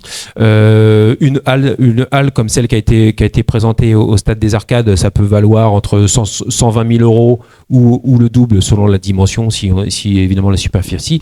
Toujours est-il que quand je mets bout à bout tous ces sujets-là, on est aux alentours d'1,8 million, 1,9 million. Ah oui, j'ai oublié le plus important. quasiment le plus important parce que c'est très vertueux, c'est la rénovation des salles Simon Arnaud 3-4 qui permettrait de faire une rénovation à la fois thermique et de mettre des panneaux photovoltaïques sur le rampant sud. Et avec la surface qu'on a priori, on pourrait être quasiment en autoconsommation électrique, à la fois pour les salles, mais aussi pour l'ensemble de la mairie. À Lagny-sur-Marne, ils ont mis beaucoup de panneaux photovoltaïques. Ils sont en train de revendre quasiment à la population le surplus, parce que eux peuvent, en l'occurrence. Donc ça veut dire qu'on arrive très vite à une forme d'autoconsommation. Donc si je mets tout ça bout à bout, ça permet d'arriver grosso modo à 2 millions. Une fois que j'ai dit les 2 millions, vous avez aperçu que notre façon de faire, c'est qu'on faisait les choses et que nous, on fait les choses patiemment. En cours de route, s'il faut, et je l'assume, s'il faut abonner un petit projet pour pouvoir faire les choses ou qu'on n'a pas les moyens ou parce qu'on a une loi de finances qui vient nous faire les poches, on fera comme on peut. On continuera de faire comme on fait, en fait. Voilà. Oui. Vous parliez des halles. Est-ce qu'il y a possibilité de mettre aussi des panneaux solaires dessus ? Oui, bien sûr. Comme on pourrait faire des ombrières sur les parkings. Après, on va dire qu'esthétiquement, quand on met des panneaux solaires partout, faut voir le bénéfice esthétique. Je pense qu'il faut déjà regarder sur ce qu'on pourrait faire, profiter de la rénovation d'un bâtiment pour voir ce qu'on peut faire en termes de panneaux photovoltaïques. Dans la mesure où l'agglomération est aussi très porteuse et très qui est vraiment à la pointe par rapport à ça, et il y a même un assistant à maîtrise d'ouvrage qui est spécifié pour ce type d'installation. Donc oui, bien sûr, mais ça fera partie j'ai envie de dire, de cahier des charges de tous les projets, comme on a commencé à le faire en partageant avec à la fois les spécialistes et la population sur tout ce qui est une bonne idée et bon à prendre. Peut-être juste préciser, parce qu'il y avait la question, est-ce que les impôts vont augmenter ? Pour l'instant, on n'est pas capable de vraiment le dire. Nous, notre volonté, c'est de continuer à évoluer comme on a fait, c'est-à-dire de faire le maximum pour ne pas les augmenter. Après, comme tu le disais, il y a les aléas et les vicissitudes de l'État, donc qui font que on sera peut-être obligé de se plier. Mais pour l'instant, on est dans cette logique-là. Voilà. Juste sur la deuxième. Sur la deuxième question, je voulais le rajouter parce que justement, c'est quelque chose qu'on entend aux informations en ce moment sur la réforme de la taxe foncière. Alors, il faut savoir, on en entend parler maintenant, mais d'après les textes que j'ai vus, les premiers textes, ils datent quand même de l'année dernière. Donc, en fait, on n'a pas beaucoup plus d'informations pour l'instant. Ce qui est sûr, c'est que ce n'est pas la commune, hein, c'est ne pas toucher au taux de la commune ou même des autres taxes, c'est toucher à la valeur locative. Donc, on va ajouter des mètres carrés, on va dire un radiateur, je crois que c'est 1 mètre carré en plus. Donc, c'est vraiment la fiscalité de l'État qui va faire bouger les valeurs locatives. Donc, d'où certains, si ça n'est pas déclaré comme tel, vous le savez, hein, dans vos espaces impôts, qui vont peut-être bouger. Mais on ne sait pas encore. Ça devrait, d'après les premières estimations, toucher un peu plus de 7 millions de personnes, de foyers, a priori, donc ce qui est quand même pas mal. Voilà, donc avec une augmentation moyenne, mais la moyenne ne veut pas dire grand-chose, de 63 € par foyer. Donc simplement, je pense que c'était important de bien le mettre en vigueur. C'est des choses aussi qu'on ne va pas maîtriser. Donc, même si on n'augmente pas et si on prend la décision en conseil de ne pas augmenter le taux communal, il se peut très bien que sur la fiche d'impôt, ce soit, pour certains, l'impôt foncier soit plus important. Merci. Sécurité.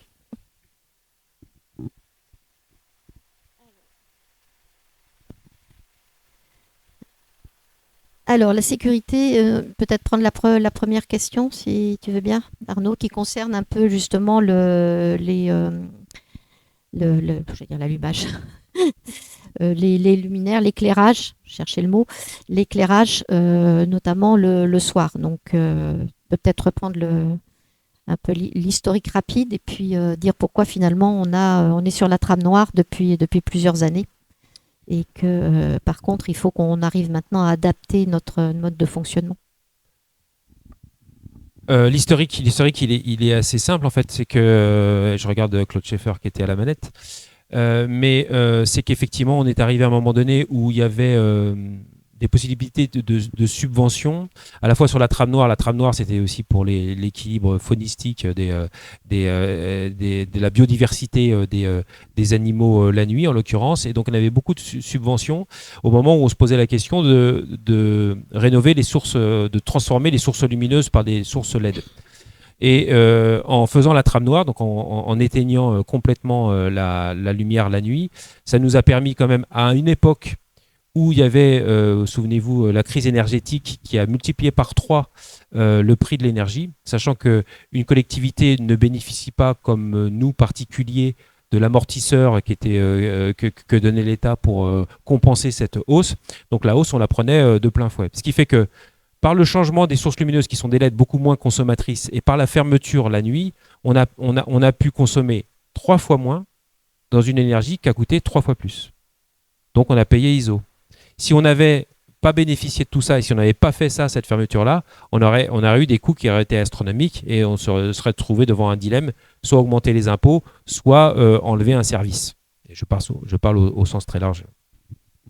Donc quand même, il y avait cette décision complètement assumée et puis le fait d'être un des premiers à avoir éteint la lumière. Bon, alors après, est-ce qu'on va être un des premiers à la rallumer? Non, puisque période électorale se faisant, certains les ont allumés juste avant. Je pense que maintenant que le parc, et peut-être qu'on finira avec le stade, maintenant que le parc des éclairages publics est finalisé, on va pouvoir rentrer encore une fois dans une consultation par endroit avec la population pour retrouver des points lumineux à certains endroits. Il y a différentes formules, soit certains on laisse allumer, soit d'autres non. Il peut y avoir par détection des luminaires qui s'allument au fur et à mesure qu'on avance dans la ville. Bref, ça aura quand même des coûts, hein. Ça ne sera pas zéro, parce qu'à chaque fois, il y a une technologie qui vient derrière qui est complexe. Maintenant, il faut dire que les technologies vont tellement rapidement que les choses coûtent assez moins cher selon le moment où on y pense et le moment où on l'installe. On l'a vu notamment avec les technologies sur les caméras de surveillance.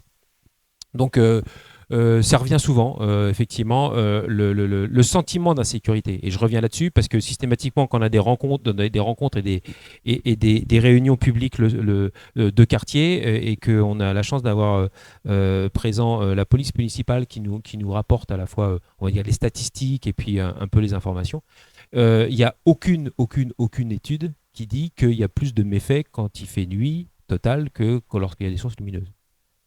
Ça n'existe pas. Par contre, le sentiment d'insécurité comme il fait noir, bon, évidemment, ça remonte à longtemps en fait. Hein. Laisse la porte ouverte, maman. Bon, voilà. Donc ça, c'est vrai que on est tout à fait conscient de ça. On est tout à fait conscient qu'on pourrait aussi avoir une plage horaire un peu plus réduite. C'est vrai que minuit, ça arrive vite dans nos vies contemporaines. Minuit est un horaire qui arrive vite. Et donc, je pense qu'effectivement, on réinterrogera les pomponnets. Et là-dessus, j'assume le fait qu'on les rassure sur ces sujets-là, parce qu'il y a des endroits qui nécessitent peut-être d'être allumés, ou en tout cas certainement d'être allumés. J'ajoute aussi, si on parle de sécurité et de sûreté, mais de sécurité, c'est que les plateaux surélevés que vous voyez avec les passages piétons et d'autres passages piétons, il est envisagé de faire effectivement des éclairages, des passages piétons spécifiques, avec des éclairages spécifiques sur les passages piétons. Alors, les questions de sécurité sur la vitesse, hein, ou les incivilités routières essentiellement. Donc, la vitesse, c'est trop, les gens font n'importe quoi. Qu'est-ce qu'on peut encore faire de plus que ce qui est fait pour assurer la sécurité des grands, des petits? Voilà. Et puis, une réflexion sur les aménagements ralentisseurs, notamment c'est essentiellement celui du stade, dont certains pensent qu'il n'est pas conforme. Donc, est-ce qu'on a une réponse là-dessus par rapport à ça? Oui, alors la sécurité, effectivement, vous êtes aperçu, on a alors, à l'issue des études pendant plus d'un an, même plus, sur la circulation et la sécurité et le stationnement d'ailleurs, qui s'est fait sur toute la commune. Il y avait une partie justement sur la vitesse, et notamment sur la vitesse sur la rue de Paris, sur les RD de 334 et 934. Alors, ça aboutit à, là encore, ça met beaucoup de temps, parce que j'anticipe les questions et je pensais ça à l'époque, à vrai dire. Je me disais, mais comment ils font pour arriver à faire des travaux à la fin? On n'est pas dupes, etc. Faut 18 mois à 24 mois pour faire en sorte que les travaux que vous voyez aujourd'hui, ça se fasse. Pourquoi ? Parce qu'il faut voter les budgets, parce qu'il faut regarder si on peut avoir des subventions, parce qu'ensuite il faut lancer des marchés puisqu'on est à plus de 100 000 euros. Donc effectivement, ça passe par des études de marché. Ça veut dire qu'il faut exprimer les besoins. Enfin, je passe très vite là-dessus. Et à la fin, il faut regarder quelle entreprise est disponible, répond et arrive à trouver un planning qui satisfait tout le monde. Avec problématique qui est celle de pouvoir laisser passer les voitures parce que vous êtes aperçu que les routes continuaient à être praticables pendant la fabrication de ces passages surélevés. Donc, on en a fait 5, il y en a 4, c'est ça ? Ou on en a fait 6, il y en a 5 ? Il y en a 4 actuellement. Voilà, aujourd'hui, il en manque un qui va se faire parce qu'on avait besoin de décaler les feux tricolores qui se trouvent à l'angle de la rue de la Petite Ferme et de la rue de Paris, donc devant chez Chauveau, enfin c'est la suite, le restaurant. Donc ça, il va se faire ensuite et donc à l'issue de la réalisation de l'ensemble de ces plateaux, on fera revenir un bureau de contrôle pour qui calcule la pente. Effectivement, la question qui a dû être posée, c'est peut-être quelqu'un qui a dû frotter avec sa voiture. Aujourd'hui, quand on passe à 30, on frôle pas, en théorie. C'est un peu fait pour. C'est-à-dire que quand on passe plus vite, c'est normal que ça nous rappelle à l'ordre. La sécurité des enfants, c'est hyper important. On s'est aperçu que celui qui a été fait notamment au cimetière, ça permet aux enfants de pouvoir rentrer seuls, alors que c'était un peu difficile le soir ou le matin ou le midi du groupe scolaire jusqu'à leurs parents s'ils habitent rue de Paris. Et c'est hyper efficace. Pourquoi ? Parce que quand ils traversaient devant la mairie, c'est toujours dangereux parce que lorsque c'est vert pour traverser, vous avez les voitures qui montent sur la droite et qui montent plutôt un peu rapidement vers la route de Bordeaux. Bon, donc aujourd'hui c'est efficace. Si les pentes sont trop abruptes, on le verra. De toute façon, mais je pense qu'aujourd'hui, on a pris une entreprise qui a pignon sur rue, qui s'appelle Colas, qui sait faire en théorie pas mal de plateaux surélevés un peu partout en France et en Navarre. Donc là, on est sur 7%, c'est ça, Claude ? 7% de pente sur les rampants qui mènent sur les plateaux avec soit 10, soit 12 cm par rapport à la voirie. Donc en théorie, c'est bon. Mais on ne manquera pas de faire un retour circonstancié par un bureau de contrôle auprès des administrés sur cette question-là. Alors une question lors des tractages au quartier de la Pomponnette, donc effectivement concernant le trafic sur les voies privées et puis même les parties publiques, donc de nombreux nids de poules et des passages qui ne sont pas que pour les Pomponnettes, donc des interrogations par rapport à ça. Je ne sais pas si tu as une réponse à faire. Ça rejoint un peu c'est un peu différent parce que la rue du Bouillon, c'est une question un peu différente, mais l'état des routes en fait. Alors je vais répondre d'abord sur la question sur la rue du Bouillon parce que des gens nous ont posé la question sur la. Voilà. Vas-y, ouais, pardon. Donc merci pour les centres chez nous, mais par contre la rue du Bouillon, il y a des trous partout et les gens vont trop vite. Donc ça c'est quelque chose qui revient tout le temps, même en dehors des différents contacts qu'on a pu avoir ces dernières semaines. Alors déjà, on a eu un épisode neigeux, pardon. Donc c'est vrai que dès qu'il neige, ça s'infiltre et là, les trous, ils arrivent vite et ils arrivent à la fois vite et ça se diffuse sur plusieurs semaines. Donc c'est vrai qu'on a nos agents techniques qui, encore une fois, ne sont que 5, ont couru avec l'enrobé à froid, ce qui est un peu comme un amalgame sur une dent. Ça tient ce que ça tient, mais jamais bien longtemps. C'est jamais des solutions très pérennes. Nonobstant, ils sont quand même venus intervenir. Je globalise avec la question qui est sur la Pomponnette parce que c'est vrai qu'il y a eu beaucoup de trous aussi. L'idée c'est qu'on va certainement regarder comment faire avec des entreprises avec notamment des baux de travaux qui permettront d'avoir une réactivité plus grande et surtout des travaux plus impactants, notamment sur rue du Bouillon. Et je vais revenir sur la rue du Bouillon. Rue du Bouillon, il y avait des gros trous quasiment au stop après le groupe scolaire. Ça par exemple c'est Colas qui est venu faire ça gratos en vitesse. Donc ça c'est plutôt très gentil de leur part. Typiquement, c'est quelque chose qu'on ne peut pas faire en interne. Et typiquement, ce genre de réfection d'une route sur ce type de trou, on peut pas le faire en interne. Et s'il fallait le faire en externe, faut lancer des devis, faut dire oui sur les devis. Bon, voilà, ça prend. Et du coup, ça prend trop de temps par rapport à l'impatience. Et on le comprend d'un administré qui dit mais combien de temps je vais me prendre le trou. Donc voilà. Donc l'idée, c'est de fonctionner autrement avec un prestataire qui pourra, pour résumer, sur bon de commande, tous les prix sont déjà établis et il y a une mission d'intervenir dans un délai qui sera dans le marché par rapport à la commune. C'est d'ailleurs une réflexion qu'on pourrait pousser sur la pluricommunale, parce que c'est des choses qu'on pourrait tout à fait mutualiser avec d'autres communes, mais ça c'est une autre question. Et notamment pour être efficace et avoir des prix de revient et notamment une économie d'échelle. Alors après, je comprends pas trop, mais peut-être qu'on a pas eu la précision. C'est loin de n'être que des pomponnets. Alors oui, alors ce qui se passe aussi, c'est qu'il y a beaucoup de chantiers dans Pomponne, donc c'est vrai que ça c'est et parfois il y a des chantiers qui se font sur des routes et qui passent par des rues privées. Alors je ne sais pas si systématiquement il y a des constats de huissier qui sont faits ou pas, donc ça altère forcément les routes privées. Il y a aussi évidemment des phénomènes on est tous comme ça, c'est-à-dire qu'on se fait livrer des colis, et donc il y a des tas de camionnettes qui se baladent à droite à gauche dans tout Pomponne aussi, mais ça c'est pas spécial à Pomponne en l'occurrence. Mais j'ai plus envie de dire que c'est plus une problématique de comportement routier que d'altération des routes en l'occurrence en ce qui les concerne. Donc on est bien conscient que ça, encore une fois, les routes, c'est ce qui coûte cher et au niveau de la réactivité, on continuera certainement à agir avec nos services techniques pour avoir de l'enrobé à froid pour vraiment parer au plus pressé. Et ensuite, on fera des choses plus pérennes. Pour être totalement précis, parfois vous voyez que les services techniques arrivent à alerter les gens par un trait de bombe. Quand il neige ou quand il pleut, la bombe ne tient pas. Donc on est désolé, mais ça tient 3 heures et après c'est fini. Donc voilà. Et on essaye aussi, en termes de communication, de vous prévenir sur les réseaux ou ailleurs, soit voisins vigilants, soit sur les réseaux sociaux. On essaie de vous prévenir en vous disant essayez de rouler un peu moins vite.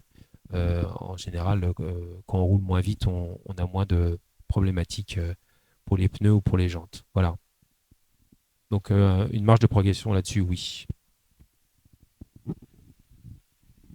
On parle un peu institution parce qu'on fait quand même partie d'une communauté de communes et donc dont tu es vice-président.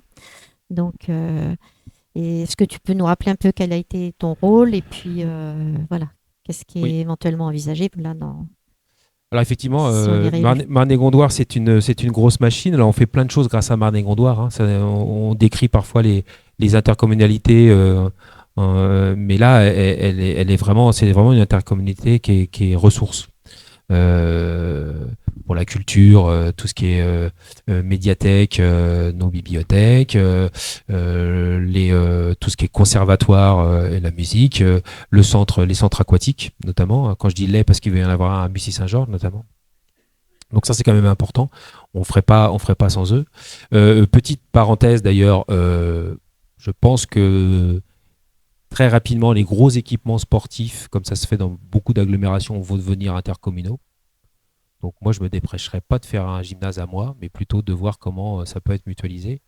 Certaines intercommunalités vont jusqu'à même mutualiser les affectations des créneaux horaires des associations. Je pense que ça vaut mieux que ça reste à la mairie, parce que sinon on n'aura plus grand-chose à faire avec les associations. Mais c'est évidemment très intéressant, parce que dès que vous construisez un gros équipement sportif, il y a le ménage, il y a le... Nous, à Pomponne, juste pour une information, c'est une entreprise externe qui vient faire le ménage dans l'ensemble des bâtiments communaux. Et dès qu'on fait un bâtiment communal supplémentaire, il y a évidemment un peu plus de ménage. 150 000 € par an. Donc vous rajoutez des mètres carrés et 150 000 €. Et je suppose que certains des administrés disent « mais c'est pas assez parce qu'il faudrait que ce soit encore plus propre ». Donc imaginez que ça coûte effectivement... très cher. Donc, ça, c'était pour la description de Marne-et-Gondoire et ce qu'on peut y faire. Moi, j'étais vice-président d'un label qui s'appelle Label Vivre en Marne-et-Gondoire. Il y a plusieurs vice-présidents. En général, les maires des villes les plus grosses de l'agglomération, sachant qu'il y en a des toutes petites, sont vice-présidents. Je devais être 7e vice-président ou 9e ou 12e, je ne sais plus. Bref, Pomponne étant la 7e ville la plus grosse derrière Chanteloup sur les 20 villes que composent l'agglomération, j'étais donc vice-président du label Vivre en Marne-et-Gondoire, qui était un label qui était prévu pour être absolument transversal sur l'ensemble des sujets, à la fois des sujets de construction, pour être très vertueux en termes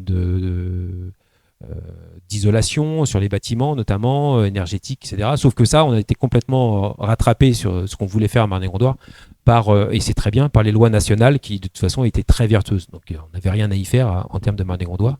Et puis petit à petit, ça s'est orienté vers plus les circuits courts qu'on fait à Marne-et-Gondoire de spécifique, donc un peu l'ADN de Marne-et-Gondoire. Et pour parler de sujets concrets, ça s'est fini avec les casiers fermiers food local. Donc ça, c'était assez intéressant à mettre en place. D'ailleurs, on a une grosse envie d'en mettre un à côté du commerce de proximité, en l'occurrence. Donc voilà quel a été mon rôle. Ça s'est pas trop vu parce que je n'ai pas une délégation précise, elle est plutôt très, très transversale. Et puis si par bonheur on est élu, je continuerai dans cette voie, voire aller un peu plus loin dans le circuit court. Et quand je dis circuit court, c'est de mettre en réseau l'ensemble ce que j'appellerais les terres nourricières du territoire, à la fois les acteurs privés, les acteurs locaux, pour mettre tout ça dans une synergie vertueuse qui pourrait se retrouver par exemple dans un marché flottant qu'on verrait bien quai Bizot, qu'on verrait bien rue du Port, qu'on verrait bien ailleurs dans les autres villes. Et d'ailleurs, j'ajoute que, je ne sais pas si vous avez remarqué, mais la mielerie qui était à Lagny s'est installée quai Bizot. Donc on va avoir un super commerce quai Bizot qui sera coloré comme les autres. Je pense qu'ils pomponne jaune, je pense, mais voilà. Donc voilà, Marne-et-Gondoire, c'est très efficace.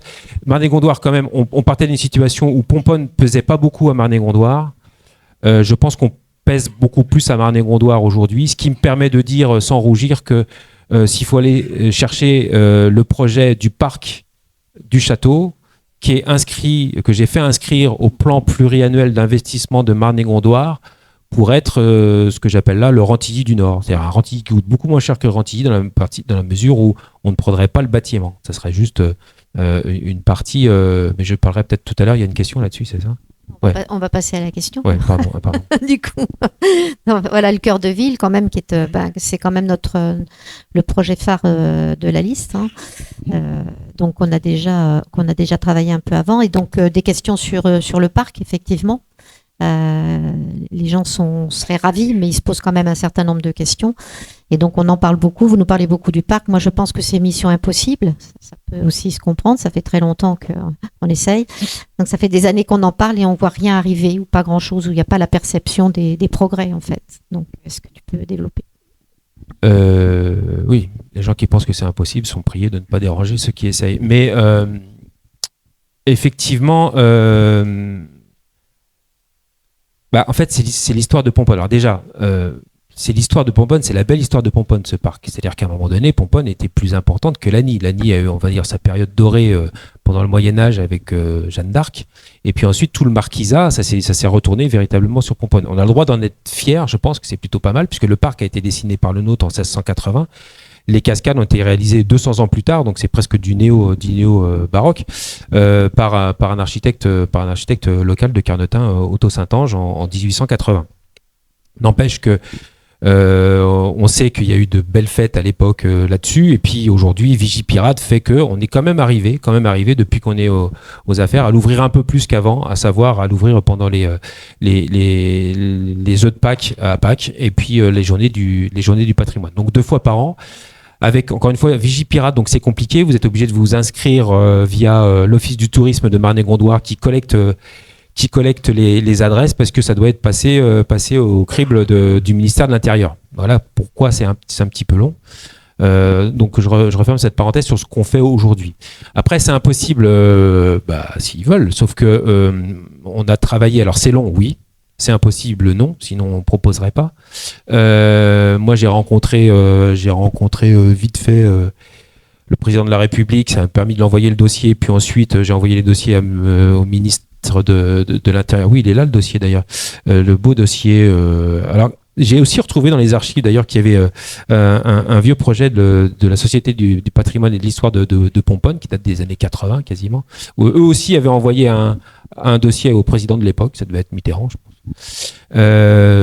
Mais sans succès, et donc on s'est aperçu dans les archives que finalement on reprenait une vieille idée, mais ça c'est plutôt encourageant. Où aujourd'hui, eh bien à l'issue de l'ensemble des tractations avec le ministre donc Darmanin, puis Retailleau, on a été aidé quand même par deux sénateurs, Vincent Eblé puis Monsieur Vogel, qui nous a aidé aussi là-dedans. Aujourd'hui, quand même, je suis en mesure de deux choses. Un, de vous dire que, comme je vous le disais précédemment, à force d'être un peu insistant auprès de Marne-et-Gondoire, ça a été inscrit au plan pluriannuel d'investissement pour les années 2030-2032. Et que dernièrement, il y a eu des réunions en haut lieu chez les... Alors je ne sais pas chez qui, mais enfin il y avait des CRS qui ont commencé à découper le terrain. Voilà. Bon, j'ai été au courant après. Dommage.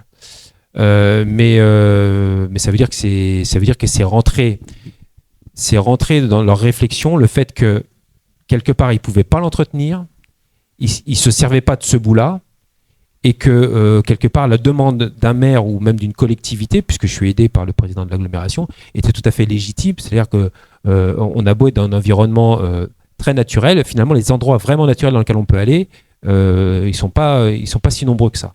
Donc c'est quelques hectares qui iraient en tout cas jusqu'à la pièce d'eau, c'est ce qui est dessiné sur le dessin, et qui permettrait aussi, et ça fait partie de la cohésion et tout le projet de cohésion qu'on aimerait faire aboutir, de passer des cornouillers au stade des Arcades par des voiries douces, en passant finalement en suivant le cours naturel du rue du Bouillon, et en longeant en partie vraiment basse, en longeant le cimetière. Voilà. Donc oui, pardon. La question, quand il y a des formations chez les CRS4, là, il y a des centaines, ils monopolisent, même jusqu'à l'église, il y a un enterrement, ils ne peuvent même plus y aller. Et ils sont une centaine, Alors, deux fois par an, et c'est prenant parce que nous, les riverains, on ne peut plus se garer. Et puis se mettre n'importe où, ce serait quelqu'un d'autre, on lui mettrait l'amende. Alors, ils ont eu des amendes. Alors après, est-ce qu'ils peuvent se les faire sauter, j'en sais rien, mais ils ont eu des amendes. On s'en est ému auprès des commandants, parce qu'il y a deux commandants en l'occurrence à la CRS4. Oui, il y en a un pour l'autoroutière et l'autre pour le maintien de l'ordre de la CRS4 à proprement parler.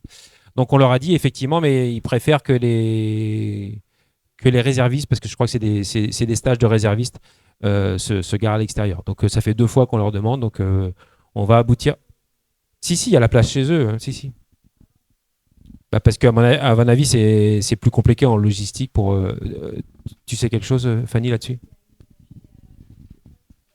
Merci beaucoup.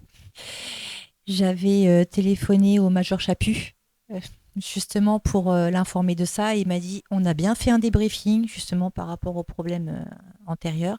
On a bien fait un débriefing, on les a informés que si c'était le Magaré, ils seraient verbalisés. Donc après, quand j'ai eu les informations à la mairie par certains riverains, on a appelé la police municipale et puis ils sont intervenus. Mais ils ont dû retirer aussi des véhicules qui devaient être gênants. Oui, tout à fait. Donc c'est pour ça que la PM est intervenue quand même. La PM, la police municipale est intervenue et a fait le nécessaire. Merci.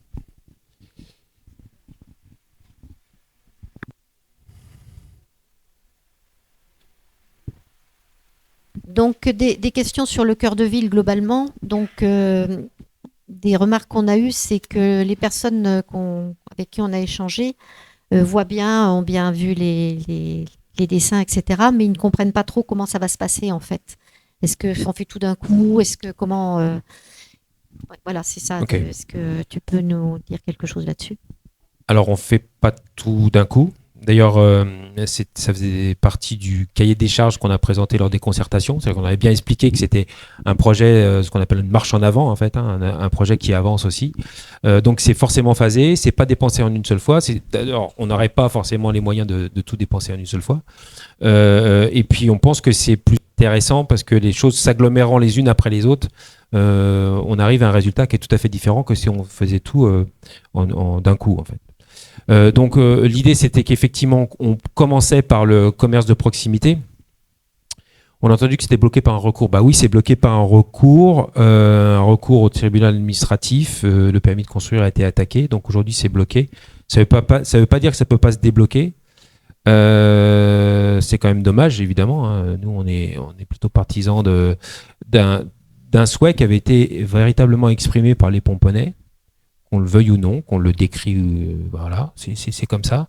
J'assume le fait de dire qu'un commerce qu'on rapproche des administrés, c'est un service qu'on donne à la population. J'explique encore une fois, pour être très clair, que ce n'est pas de l'argent public qui va pour un commerce privé. D'ailleurs, ça serait illégal, on ne pourrait même pas le faire. Là, on nous tomberait dessus tout de suite. Donc ça, c'est même le fait de le dire, c'est quelque part très mensonger dès le départ. Et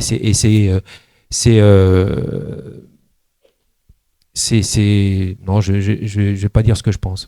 Et donc, finalement, non, c'est une bâtiment communal financé par un prêt et par de l'argent public, oui, à hauteur de 475 000 €, faut-il le rappeler, dans lequel on peut faire plusieurs activités et les Pomponais ont choisi pour que ce soit un commerce de proximité. L'avantage, c'est que le loyer qui représente 2 400 € à peu près permet de compenser les mensualités du prêt. Voilà.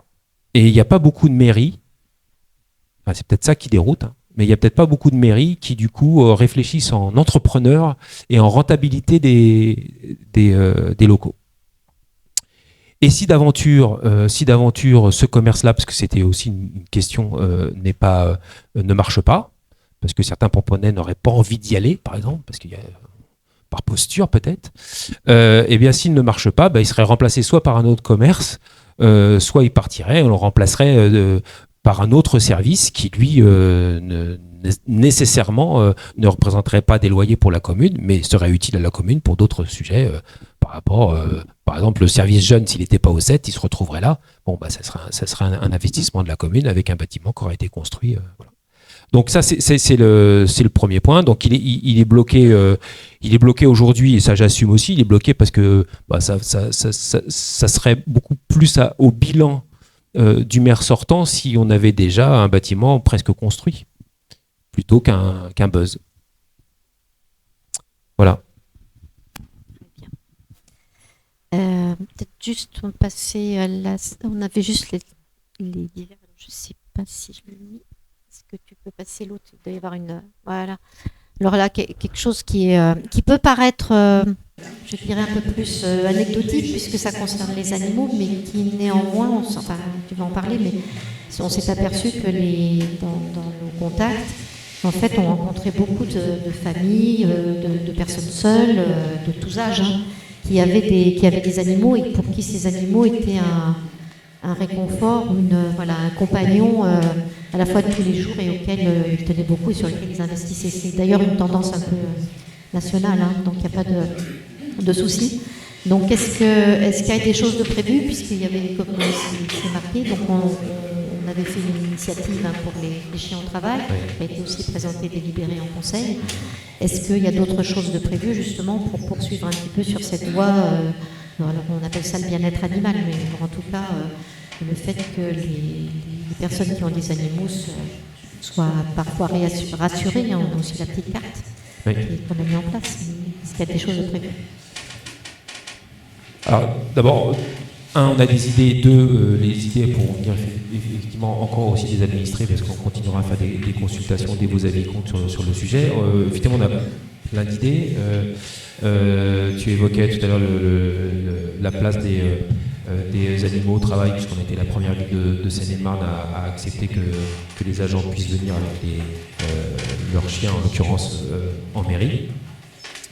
On a rencontré évidemment beaucoup de gens. En fait, si on regarde juste par le prisme de est-ce que vous avez un chien ou pas, en fait, beaucoup de gens ont des chiens. Et c'est compensé par le fait que parfois une personne a 3 ou 4 chiens d'ailleurs. Donc c'est une place qui est très importante pour les familles. Et donc on a effectivement plein d'idées. Il peut y avoir des caniparks, il peut y avoir, on parlait aussi d'une clairière du souvenir, parce que en fait c'est un déchirement pour une personne parfois âgée qui se sépare de son animal, et puis ça se finit avec un chèque chez le veto, et c'est pas forcément bien rendre hommage à son animal parfois qui vous accompagne de longues années dans des périodes difficiles, que de finir comme ça. Donc peut-être une clairière du souvenir qu'on proposait derrière le FAM, et qui permettrait de rendre hommage à son animal et puis de se recueillir encore. Mais il y a plein d'autres, effectivement, d'autres choses, comme des promenades, du canicross, du canitrail, que sais-je, et de trouver des espaces pour se faire. On a rencontré l'autre jour qu'à Godino, plein de personnes qui venaient, d'ailleurs des gens qui étaient d'anciens components, qui venaient de Logne ou de Torcy pour venir avec leurs copains, copines, faire en sorte que les chiens se retrouvent et baladent entre eux. Donc voilà, ça fait partie de nos vies quotidiennes, c'est très bien, il faut qu'on l'accompagne. Elle a dit, je crois qu'il y a le salon du bien-être animal. Nous on fait autrement, voilà, c'est très bien. Peut-être préciser qu'il y a eu des opérations aussi à l'école avec les enfants sur la médiation animale, justement pour leur apprendre à bien appréhender les animaux, à bien les apprécier, et voilà, pas s'approcher trop près des chiens, etc. Donc c'est aussi une problématique un peu plus globale. Je crois qu'on va le refaire, enfin je ne sais plus si on le refait cette année ou pas. En tout cas, ça, les enfants étaient vraiment ravis. C'est aussi peut-être un axe à regarder, à compléter. Oui, bien sûr. Non, mais ça fait partie du développement, pour rester dans l'ADN de ce qu'on fait. C'est fini. On a terminé sur les questions qu'on voulait présenter, mais qu'on a pu. Voilà, il y en a beaucoup d'autres. Hein. Je suis désolée de ne pas répondre forcément à tout le monde, mais on peut peut-être passer aux questions. Oui, voilà un peu l'exposé de toutes les questions qui ont été. Alors parfois, 2 questions sont terminées en une question, vous l'avez compris. Au fur et à mesure de nos pérégrinations, c'est les questions qui sont revenues. Si toutefois, parmi les questions, il y en a d'autres qui permettraient de compléter dans le public, n'hésitez pas, est-ce qu'il y a des questions? S'il n'y a pas de questions, je vous remercie. Oui, pardon. Vous parlez de l'aménagement, c'est très bien. Il y a l'aménagement déjà existant. Je trouve que l'entretien, il n'y en a pas des tonnes. On regardait en face de votre centre technique, il y avait des filets verts sur la voiture. Je vois au bout de la mairie, sur le trottoir, la nouvelle porte en grande partie bois, le bois, ça a besoin de peinture, vos clôtures métalliques seront besoin d'un porte-direction. On parle beaucoup des voitures.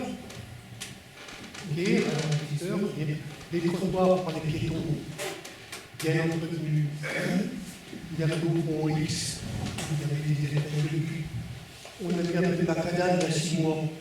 Il n'y en avait même pas assez. Rien n'a été rectifié.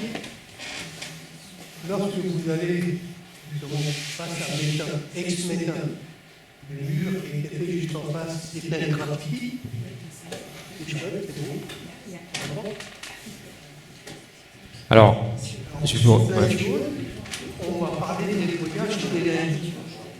Moi, personnellement, j'ai été signalé à la mairie des couches bébés qui étaient sur le trottoir, qui sont restées 3 mois. Couches bébés. à quel endroit? Au niveau du 29, au général Leclerc. J'ai été le signaler à la mairie. On va dire, mais normalement, tous les lundis, je l'ai signalé 1 mois après. Je suis revenu au signaler. La couche était encore sur place. D'accord. En allant à la mairie, j'ai découvert, comme vous disiez tout à l'heure, chaque riverain doit entretenir ses bordures de trottoir. En allant à la mairie, j'ai découvert des documentations en 4 volets qui signalaient ce genre de choses. Et dans le magazine, systématiquement, c'est répété, je crois, dans le magazine. Je me suis dit, comme moi je marche beaucoup, moi et mon épouse, on marche beaucoup, ok. J'ai demandé si je pouvais avoir quelques prospectus pour moi-même les distribuer dans les boîtes aux lettres, peut-être de personnes concernantes.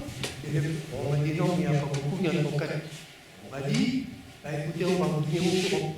48 heures après, on m'a rappelé en disant, Ben écoutez, oui et non, mais il faudra aller les chercher à Marne-et-Gondoire. Marne-et-Gondoire. D'accord.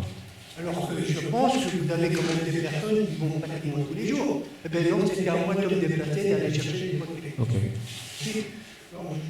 Alors, c'est pas normal en l'occurrence qu'on vous réponde ça.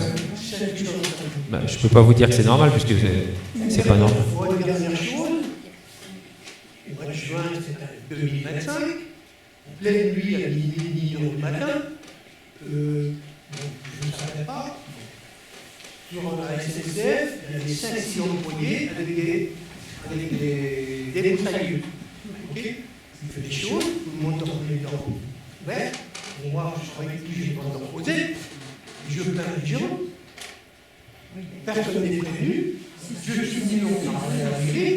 Comme ça, expliquer dans le monde qui est venu en parler ou de arrivé à la mairie, on me dit les amis, ça ne me dérange pas. Je vous pose une question, on me pose une autre, on me dit non, est-ce que les amis, ça ne me dérange pas? J'ai trouvé ça vraiment un peu bizarre. Je comprends. C'est vrai que vous pouvez peut-être rien contre la SNCF, mais je posais quand même la question. Bien sûr, bien sûr. Et voilà, c'est des petites choses, 5 ou 6 mois. Il y a 3 ans, en me promenant vers la Comprenette, un jour, je vois des jeunes rentrer dans une propriété, passer par-dessus une clôture. Marcher en pied, en venant ici, je me suis arrêté à la mairie. Le signaler, c'est pour ça qu'il y a la politique municipale qui est ici. D'accord, d'accord.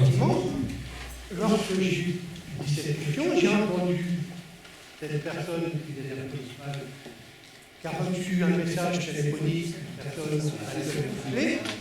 Qu'est-ce qu'on lui a répondu? Oh ben le temps que j'y aille, de toute manière, ils sont partis. C'est le genre de choses. Alors ça dire. Alors ce point-là. D'accord. Je n'ai pas eu satisfaction. D'accord, je comprends. Sur les questions posées. Bah écoutez, là-dessus je le déplore. Je peux pas vous dire autre chose que ça. Sur la police municipale, votre mauvaise expérience ne peut plus arriver avec la police pluricommunale qu'on a aujourd'hui. C'est impossible. 01 64 02 47 deux fois. N'hésitez pas, jamais. De 6h du matin à 2h du matin. Il ne faut pas hésiter, que ce soit pour vous ou pour n'importe quelle situation que vous trouveriez urgente. Sur les autres sujets, alors la manière dont on vous a répondu, je vais voir ça, on verra ça en mairie, c'est pas effectivement c'est pas satisfaisant, on va le dire comme ça. Sur la propreté, c'est ce que je vous disais, je pense qu'aujourd'hui il manque des agents peut-être pour faire plus de passages. Ça enlève rien, les couches qui restent 3 mois, c'est inacceptable. C'est pas, voilà. Surtout si vous l'avez signalé et surtout si on vous a répondu de la manière dont vous le décrivez. J'ai pas de sujet. Sur l'état général des trottoirs. Aujourd'hui, il y a eu des opérations immobilières qui sont finies. On va attendre que les opérations immobilières soient finies, qu'elles soient raccordées, que tout soit fait pour que les trottoirs redeviennent présentables et praticables. Ça, c'est évident. D'autant plus que quand ils sont nouveaux, les trottoirs ne peuvent pas être remis à l'identique si avant ils ne satisfaisaient pas aux personnes à mobilité réduite, notamment. Donc aujourd'hui, souvent, on fait typiquement l'exemple de la crèche, on fait en sorte de... il se trouve qu'on en profite pour reculer le bâtiment pour avoir un trottoir qui soit plus large, parce que l'idée aussi, c'est qu'on ait des trottoirs plus larges. Ça, on va les refaire. On refera aussi le trottoir, on peut prendre tout le trottoir du linéaire en face des tennis, parce qu'aller du prieuré jusqu'à la... c'est pas pratique. Là où les travaux, je viens, mais au pont X. Travaux au pont X. Alors, c'est Marne-et-Gondoire, en l'occurrence, qui s'occupe du pont. Derrière ici, vous avez une glissière de sécurité qui a été défoncée depuis 2 ans. Ça fait 2 ans qu'on demande au département de la payer. Donc moi, je veux... Alors, il y a deux... Sur ce fonctionnement-là, purement quotidien de notre vie de commune, il y a 2 choses. Soit je le paye moi, je ne le paye pas moi, tous, on le paye en fait. Hein. Et c'est fait plus ou moins rapidement, ça coûte moins de 100 000 €, donc on peut passer en deçà des seuils de marché.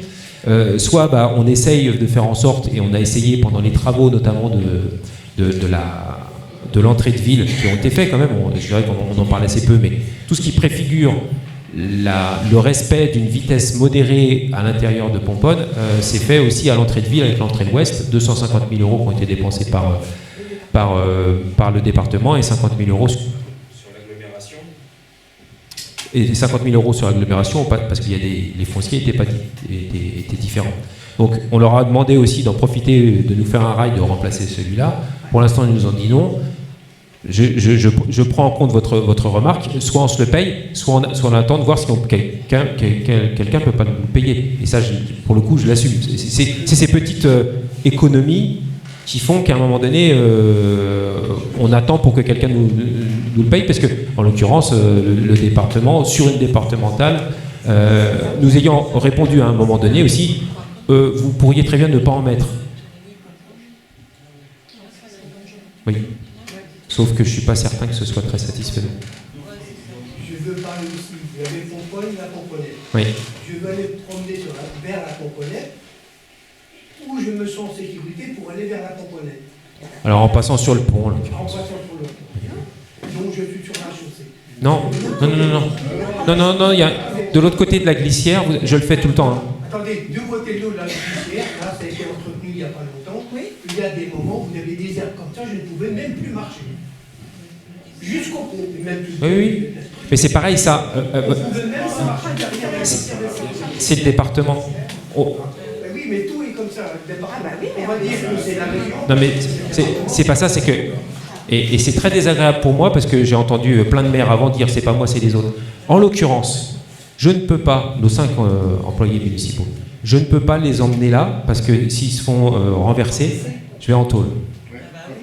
Alors, je suis désolé, hein, mais du coup, c'est le département. Et le département, on les appelle, ils ont 3 gus qui tournent sur le département pour faucher, et avec une année particulière comme on a eu notamment l'année dernière, qui était une année où il y a beaucoup plu, c'est vrai que ça a beaucoup poussé. Et c'est bien par l'assistance notamment de Lloyd Tran qui est ici et qui s'occupe du cadre de vie que le département est venu au moins une fois de plus. C'est pas satisfaisant, je vous l'accorde. Cependant, aujourd'hui, ils viennent un peu plus régulièrement. Ils ont compris que plus ils venaient un petit peu souvent, mieux c'était pour tout le monde, y compris pour eux, d'ailleurs dans l'entretien, c'est-à-dire qu'ils n'étaient pas obligés de sortir le gros matos. Mais aujourd'hui, la meilleure façon d'aller à la Pomponnette, à pied, partant d'ici, c'est passer par le pont. Même s'il y a des endroits qui ne sont pas très satisfaisants au passage. J'en conviens. Après, il y a eu l'autre passage qui maintenant est de l'autre côté, par l'entrée ouest, où on a fait en sorte, c'est pas une piste cyclable en tant que telle, mais on a profité de ce qui existait. Encore une fois, c'est une économie qu'on aurait très bien pu dire, ne le prenez pas, mais je trouve que si on fait une vraie piste cyclable, quelques chiffres quand même, une piste cyclable, 1 km, 1 million d'euros. Bon. Donc, faut faire des choix. Et en l'occurrence, cette piste-là, qui n'est pas une piste cyclable, mais qui est une piste secondaire, en fait, hein, qui permet d'aller à la Renaissance, vous pouvez aussi aller à la Pomponnette par cette piste-là, qui est plutôt sécure, de l'autre côté du rail. Il y a des endroits qui ne sont pas très satisfaisants, mais là aussi, on a demandé à la DIRIF de pouvoir repeindre, vous savez, les piles du pont de la Francilienne. C'est la région. Oui, c'est la région. Un jour ce sera mieux, mais aujourd'hui c'est vraiment compliqué. Il faut juste se souvenir qu'au début du mandat, il y a eu 2 camps de Rome, c'était assez compliqué, il a fallu intervenir très vite, et si vous restez plus de, je crois que c'est 24 heures maintenant, 48 heures, vous ne pouvez plus les déloger, ce qui est arrivé d'ailleurs. Donc aujourd'hui, c'est comment ouvrir les espaces, les rendre moins attractifs pour les personnes, on va dire, indésirables par rapport à l'usage qu'on en fait. Et donc aujourd'hui, on a une situation presque satisfaisante, pas tout à fait satisfaisante, mais presque satisfaisante au niveau sécurité pour aller à la Pomponnette en passant par la Renaissance. J'y vois d'ailleurs beaucoup de gens avec leurs animaux le soir venu. Dernière chose. Oui. Cet été, juste avant les vacances, je vois les enfants qui viennent de l'école, là, juste derrière, pour aller sur le stade. Ils ont du mal à se tenir à 2 sur le trottoir parce qu'il n'y a rien d'élagué. En face du cimetière, dans le virage, il n'y a pas d'élagage, il n'y a rien. Il y avait toutes les ronces qui poussent et on peut marcher pratiquement bientôt. Là, à un petit trottoir, pas de... Ça, on est intervenu auprès des propriétaires parce que là, c'est un foncier privé qui dépasse. Et donc on est intervenu auprès de lui. Alors je crois que ça a été entretenu quand même malgré tout depuis. Mais c'est Où ils ont fait le bâtiment. D'accord, mais plus bas, il n'y a rien fait. Bah, c'est privé. Mais privé, la clôture, ils la voient plus haut sur leur terrain. C'est un foncier privé. De toute façon, on n'a rien à Pomponne sur ce trottoir-là de foncier de l'autre côté. Arrivé juste avant le point, là. Avant le rond-point, avant l'armoire fibre du reste. Oui. Et ben ça c'est privé. Sur 50 mètres. On envoie des courriers un peu combinatoires aux propriétaires pour qu'ils élaguent. Mais il faut trouver un truc, il faut leur dire, écoutez, on le fait, ça vous coûte.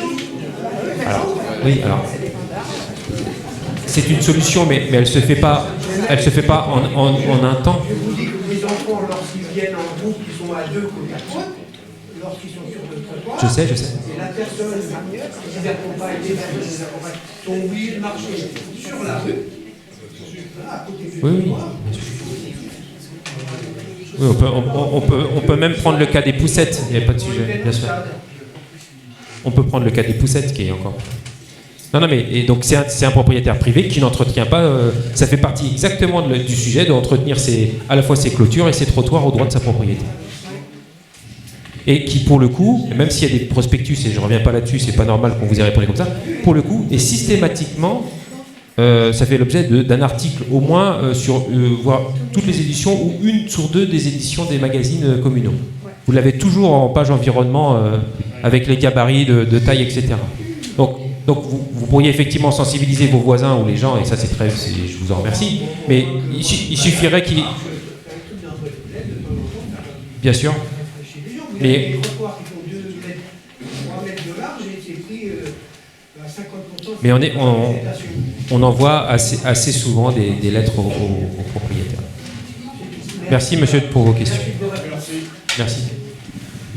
S'il n'y a pas d'autres questions, je vous souhaite d'excellentes soirées. Vous avez vu qu'on a des beaux projets, vous avez vu qu'on ne travaille pas forcément, et c'est bien aussi, sur la quotidienneté, mais on travaille pour vos enfants dans 10, 20, 30 ans. On est en train d'écrire un Pomponne qui retrouve son patrimoine, qui va l'entretenir, et vous en parliez tout à l'heure, on va continuer à l'entretenir, et qui va retrouver son histoire pour affronter les défis de demain. Merci à tous.